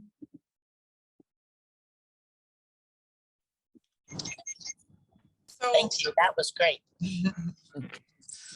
one thing you might try, there is a nonfiction resource on Voyageurs, and it's one of the Mitten articles. So one thing you might try is you might try to do like a paired reading where one day you read the Voyageur's Paddle, and then another day you read the nonfiction article about Voyageurs, because that kind of gives your students some more background information and kind of fills in some of those gaps that Joy was kind of giving when she was giving those little anecdotes. So you might do a little paired reading, and then you could make a chart about what you learned, or again, practice doing some written response to text using those two text resources. And then Joy, I wasn't sure if you wanted to say anything else about different ways to use the different types of text in this unit. Well, I mean, we just talked about the different articles and things like that. Make a chart to do the See, Think, Wonder. Those are some options as well. You can certainly, I think reading some of these articles that are embedded in here and then using some graphic organizers to break some of these down would be great. I think it's great to do a T-chart and a Venn diagram as a comparison thing. I also think ways that you can incorporate math with some things are always beneficial to students. I do think that with the articles as well, that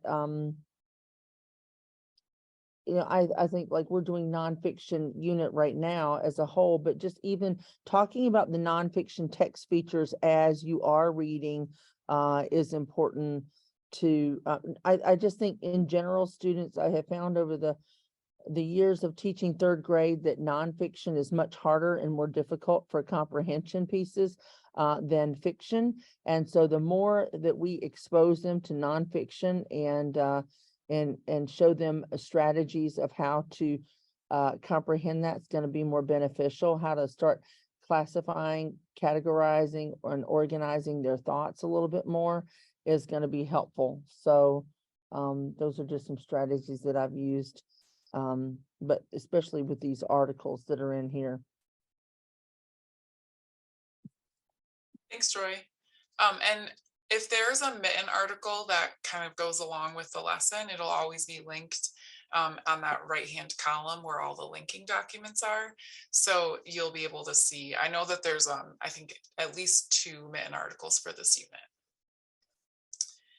All right, we're gonna turn it over to Phil, who's gonna kind of set the stage for some of the kind of historical context of what's going on in the region at the time. So Phil's going to kind of set the stage, and just know that the work that he's sharing is kind of looking ahead to what students will do in 4th and 5th grade. And so it's not necessarily something you'll teach, but it's just good background knowledge for you to have as a teacher. So you kind of know kind of the long-term implications of the work that you're introducing to your students in this unit.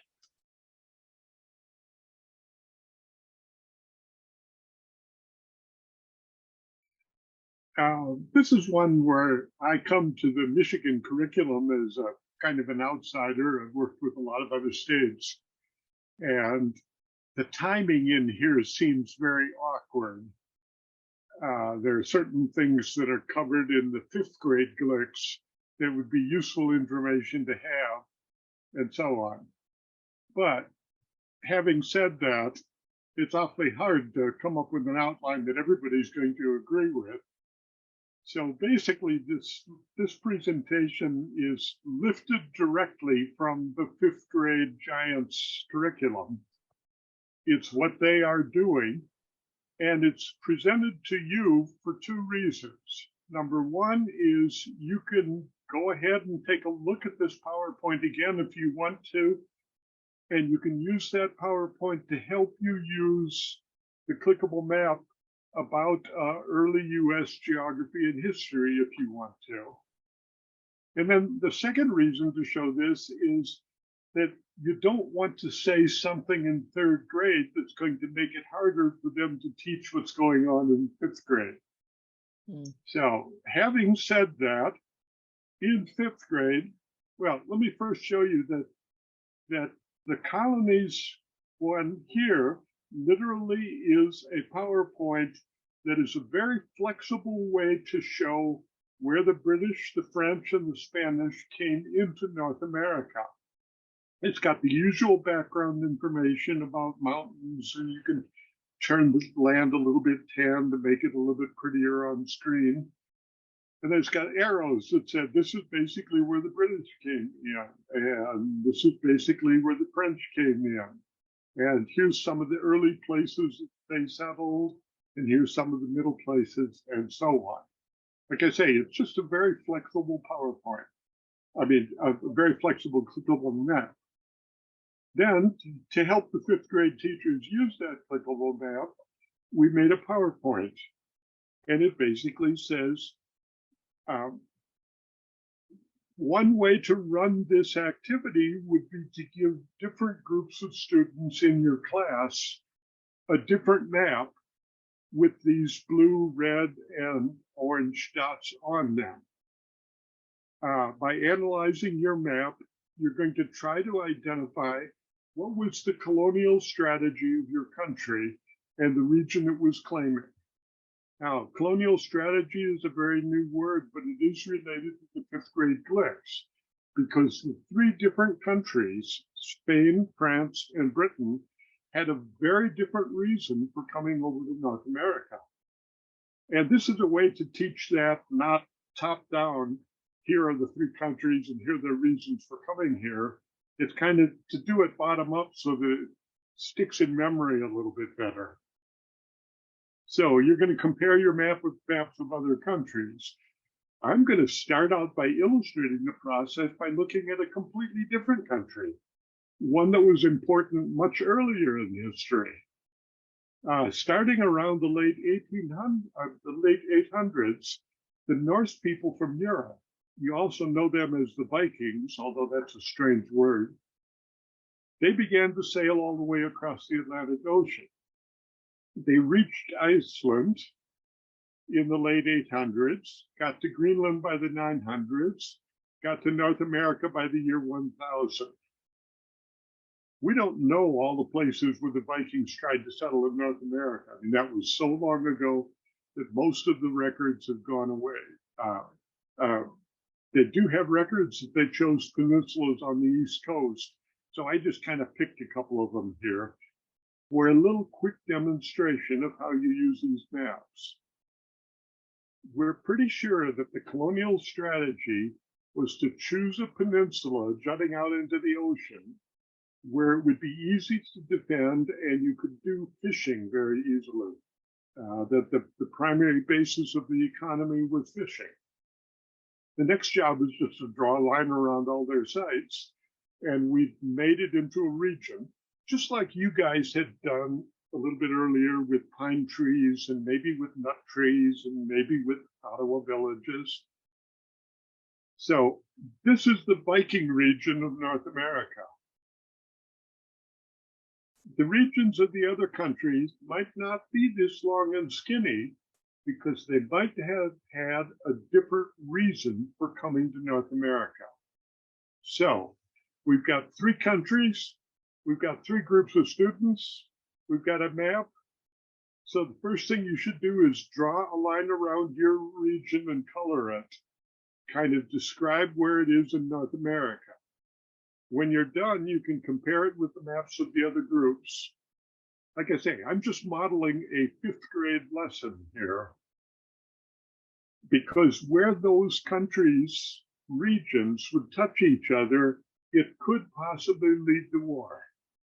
And there, we've got a context that is actually pretty important for the early history of Michigan, because we got caught up in the wars between a number of these countries.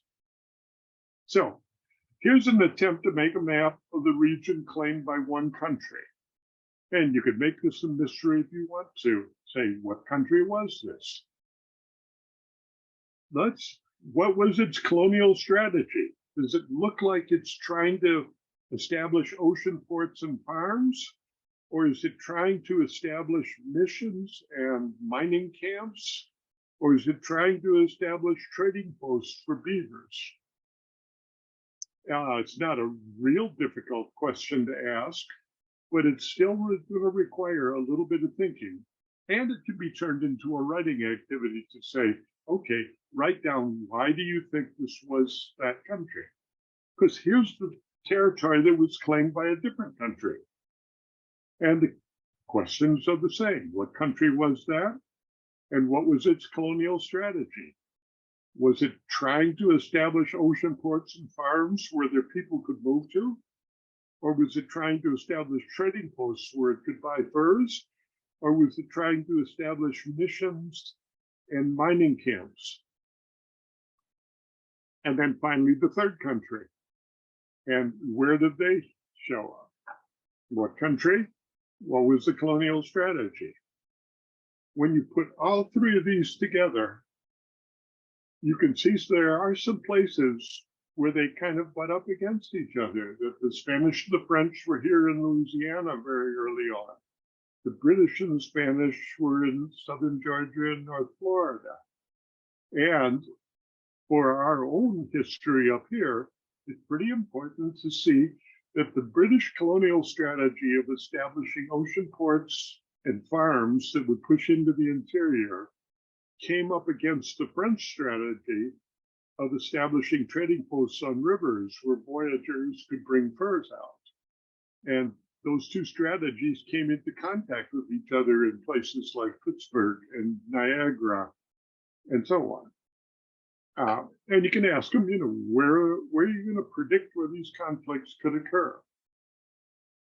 And you could see 6 likely places.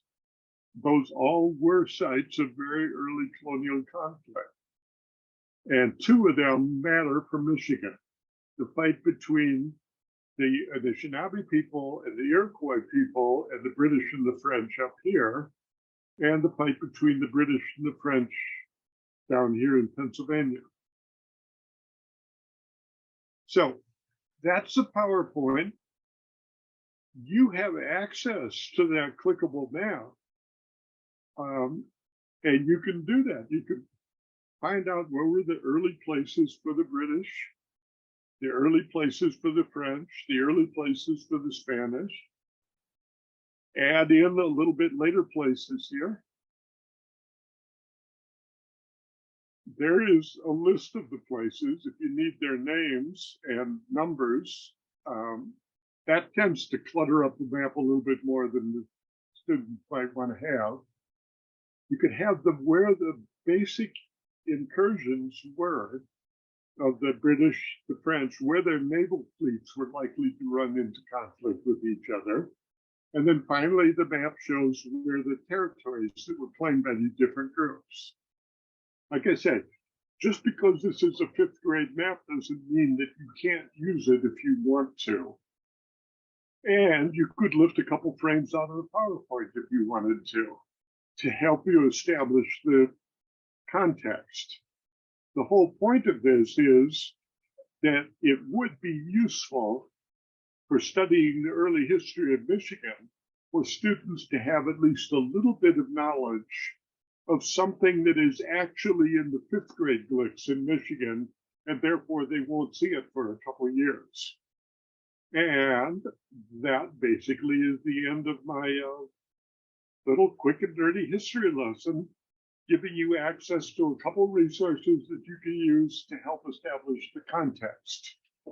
Let me just note one last thing, and that is that, like your Michigan map, we have made this North America map into a desktop or floor map that you can get through the through some of the ISDs and through the Michigan Geographic Alliance, or by writing to me directly.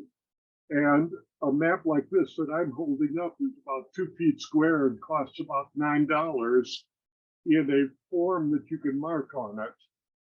I also could make it 10 by 10 if you want to put it on the floor and have kids actually, building little forts with Lego blocks in all these different places to find out, because that's in fact what they're going to do in 5th grade. So with that, I will toss this back over toward Lindsay, see if anybody has any questions about how they might want to use this.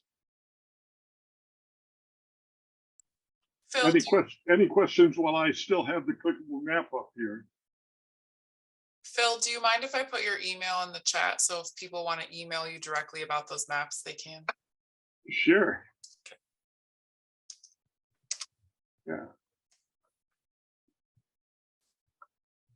Those maps are great for many reasons. One, it's just great just to explore, let the kids just explore those maps. There's another clickable somewhere that has the Spanish forts and the French forts as well. And Phil, I have a map from you from the French. It's Lac Superior. This map was was created in 1755. And there's one that the PowerPoint that goes with it. I used that in class today, and they were fascinated by that map. And they said, and I love that this is the 3rd grade terminology here, but they said, look at Michigan. It's so distorted. It looks like it's been steamrolled over because this is the surveyors in 1755 were not as accurate as they are today. So I love these maps for lots of reasons, but yeah, so just it creates a great visual. Yeah, and that old history map is available as a 11 by 17 printable PDF, as a vinyl map like this from the company, and as an 8.5 by 11. And we've got links to it in 3rd grade curriculum for you. So.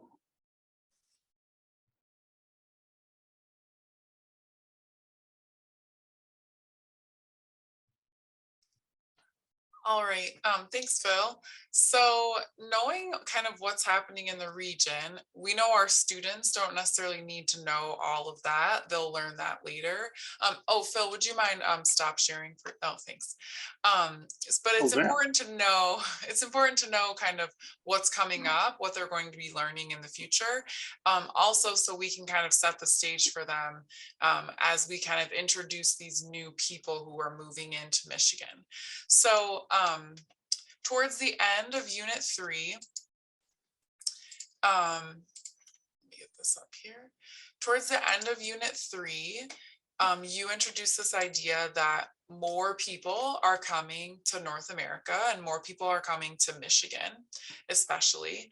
And so one concept that your students might not really be thinking about is how, when different groups of people come together, that can cause some tension or some conflict. And you might think about some present day connections to that. But so we really want kids to start thinking about how these different cultures were interacting and how they really had to make some adjustments and how some tensions really arose. So you'll introduce these new arrivals in a few different ways. First, there's a series of kind of one-page readers on your unit or on your lesson 3 lesson.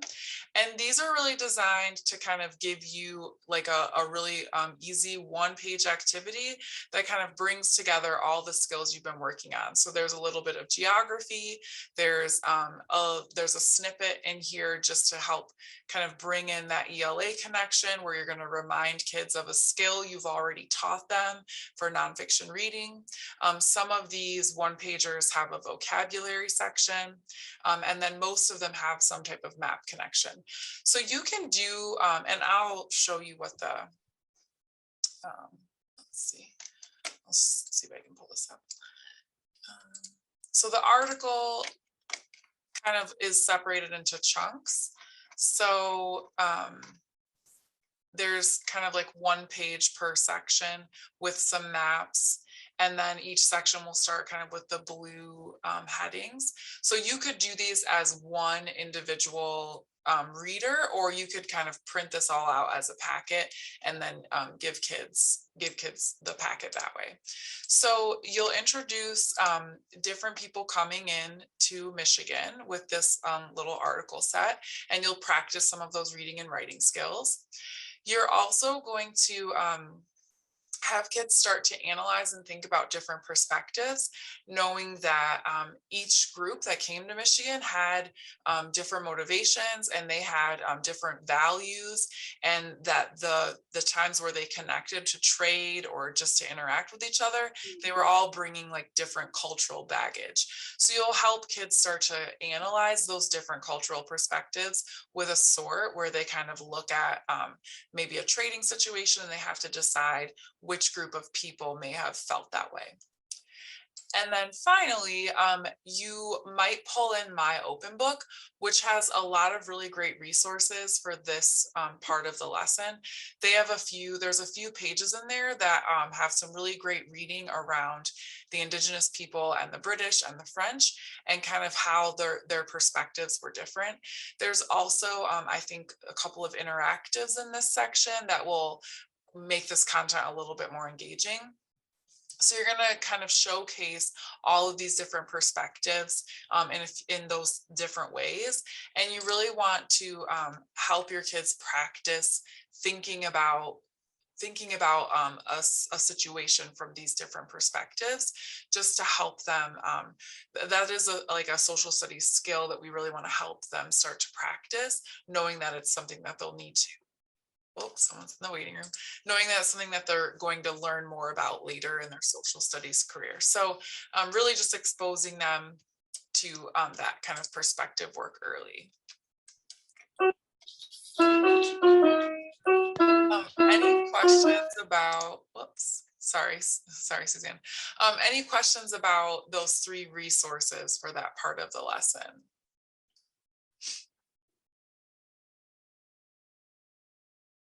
Oh, I was also going to mention the map that Phil was showing.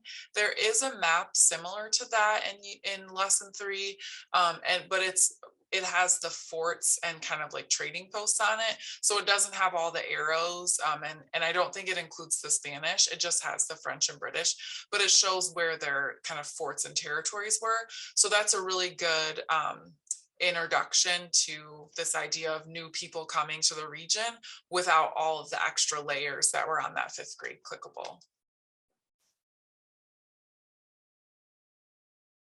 And again, I would really put in a big plug for My Open Book for this part of the chat, or this part of the unit, because that chapter does an exceptional job. And you might break the chapter apart and have kids read different parts of it, or you might use it as a read aloud. But there's a lot of really great information in there. Especially there's a little snippet in there about Pontiac's Rebellion, which comes up later in this lesson as well. Any questions about those?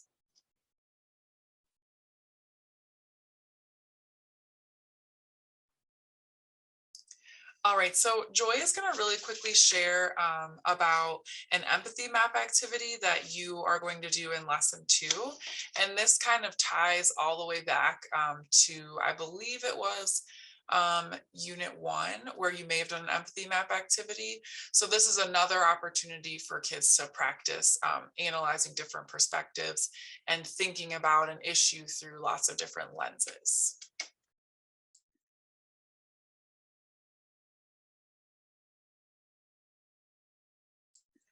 Okay, I'm gonna actually piggyback on what Lindsay just said and just what she showed for just a moment.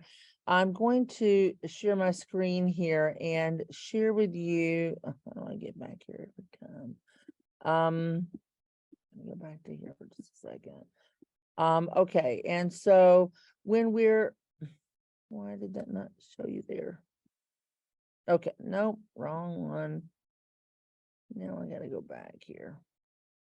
All right, let me mess around with this for just a moment. When I go to the Michigan, when we use this book right here, when we were writing this book, or writing these sections, Eric Hemingway, like I said before, he was the one that gave his perspective from an indigenous people's viewpoint. And that's to me what stood out even more so of why we wanted to use this. And so in this section right here, you can see this empathy, this map right here. When you're doing an empathy map, to think about what are the pains and the gains, what are the because a lot of times when we were doing some research, and not too deeply at this point, but there's a lot of books and lots of ways, and even in the Voyager's paddle, that looks like, oh, look at the French and the indigenous people, they get along so great, they liked each other, because as you'll find out later on, the British are coming. When I told my third graders today that the British were coming, I had a kid say to me, Mrs. Quay, are they really coming? Or is this real? Is this real? I'm like, no, not really, but the British are coming because they found out how much that the French were making with the beaver trade, and they want in on the action. Those greedy Britain English people. But anyway, a lot of times, and Eric pointed out, yes, they traded, yes, they lived, in the same vicinity at times, but more than anything, they tolerated each other. That was a better way to say that. And one of the things that I think about with when we were doing, Lindsay also just mentioned Pontiac and his rebellion, and we have tried for a long time to find even books that would be number one, up to date, or more modern, and also that would be appealing and more of a picture book than a chapter book, or a book about the theory about Pontiac's rebellion and all of these things. But it's been very, very difficult to find something that talks about the rebellion, and Pontiac himself in general. But Eric was even very specific. There's a picture in here somewhere about Pontiac. I'm just going to look for a second, because we chose it. Here it is right here. We chose this picture, which is one you don't see very often, specifically because of Eric's recommendation on this. The Pontiac was the one indigenous person that was a true bold warrior that was going to fight against these white people. And so he's a very prominent person in their viewpoint, and we wanted to certainly reflect that in this story. So there is a little bit about Pontiac Rebellion here. And I really just appreciate that this is Eric's point of view as well, because I just respected that. But when you look at this part right here, you see, if there's the French one is right here. This is the point of view from the French voyagers versus the indigenous people. And I would say this is a great model, and you can demonstrate this as a whole. And then as you learn a little bit more, have the students do one with the British. And you can see there's one already created, and Lindsay just showed you this, but this is something you can see, all right, then compare that to this and what they would come up with. One thing I love about the Giants product is just the way that it really encourages you to build those critical thinking skills. And so, as you can see, there's a couple of things here. Yes, they are, we need, I'm just gonna hop around here. We need the French Voyageurs viewpoint is, we need the canoes that Indigenous people can make. The Indigenous people need the metal cooking pots that the Voyageurs can trade. We need Indigenous people as guides. We will trade our furs for the things that make life easier. And that's something else that you can just use, like in the Voyageurs paddle, you can see them trading to make life easier for themselves. And even the intermarrying there, a benefit of that was they knew the trails, they needed the guides, and that helped them be more successful as a fur trader and a voyager. We need Indigenous people because they own the trade routes.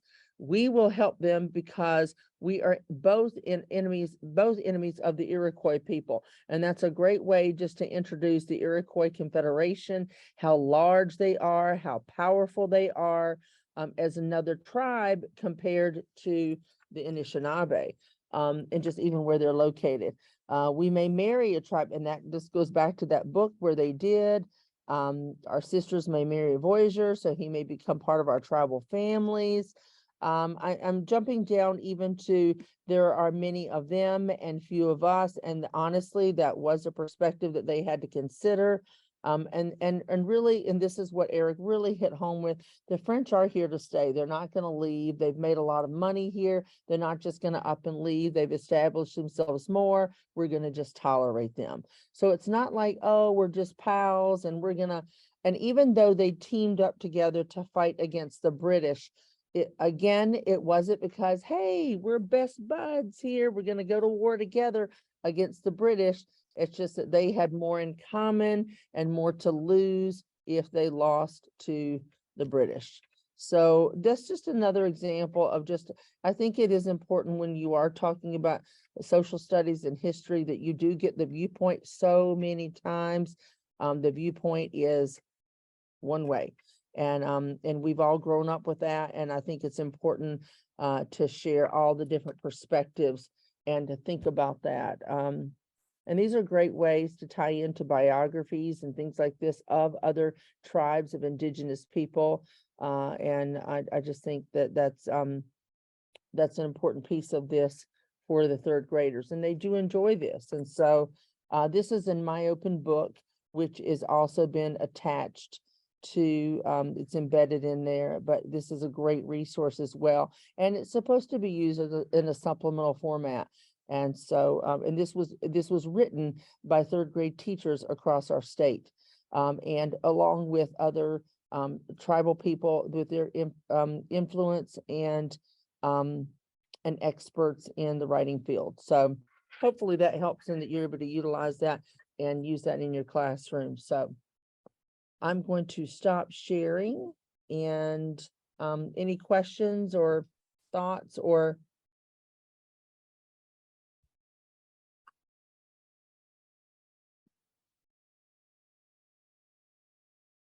Thanks, Joy. Yeah. So we are about out of time, and I want to give some time in case people have questions or comments. But before we do that, just so you know, next time we meet, we will kind of we'll finish up a few things from Unit 3 that we weren't able to fit into tonight's agenda, and then we'll look ahead to Unit 4. So at this time, if anyone has any questions or comments about Unit 3 or any of the other units, we want to invite you to voice those. We love feedback, and we always take your feedback into consideration when we're making revisions. All right, so if you don't have any questions or concerns at this time, you're welcome to sign off a few minutes early. Dave, I don't know if you wanted to close out. I kind of stole your thunder. There was no thunder to steal. I made my announcements at the beginning of the night. Okay. Thank you everyone so much for coming.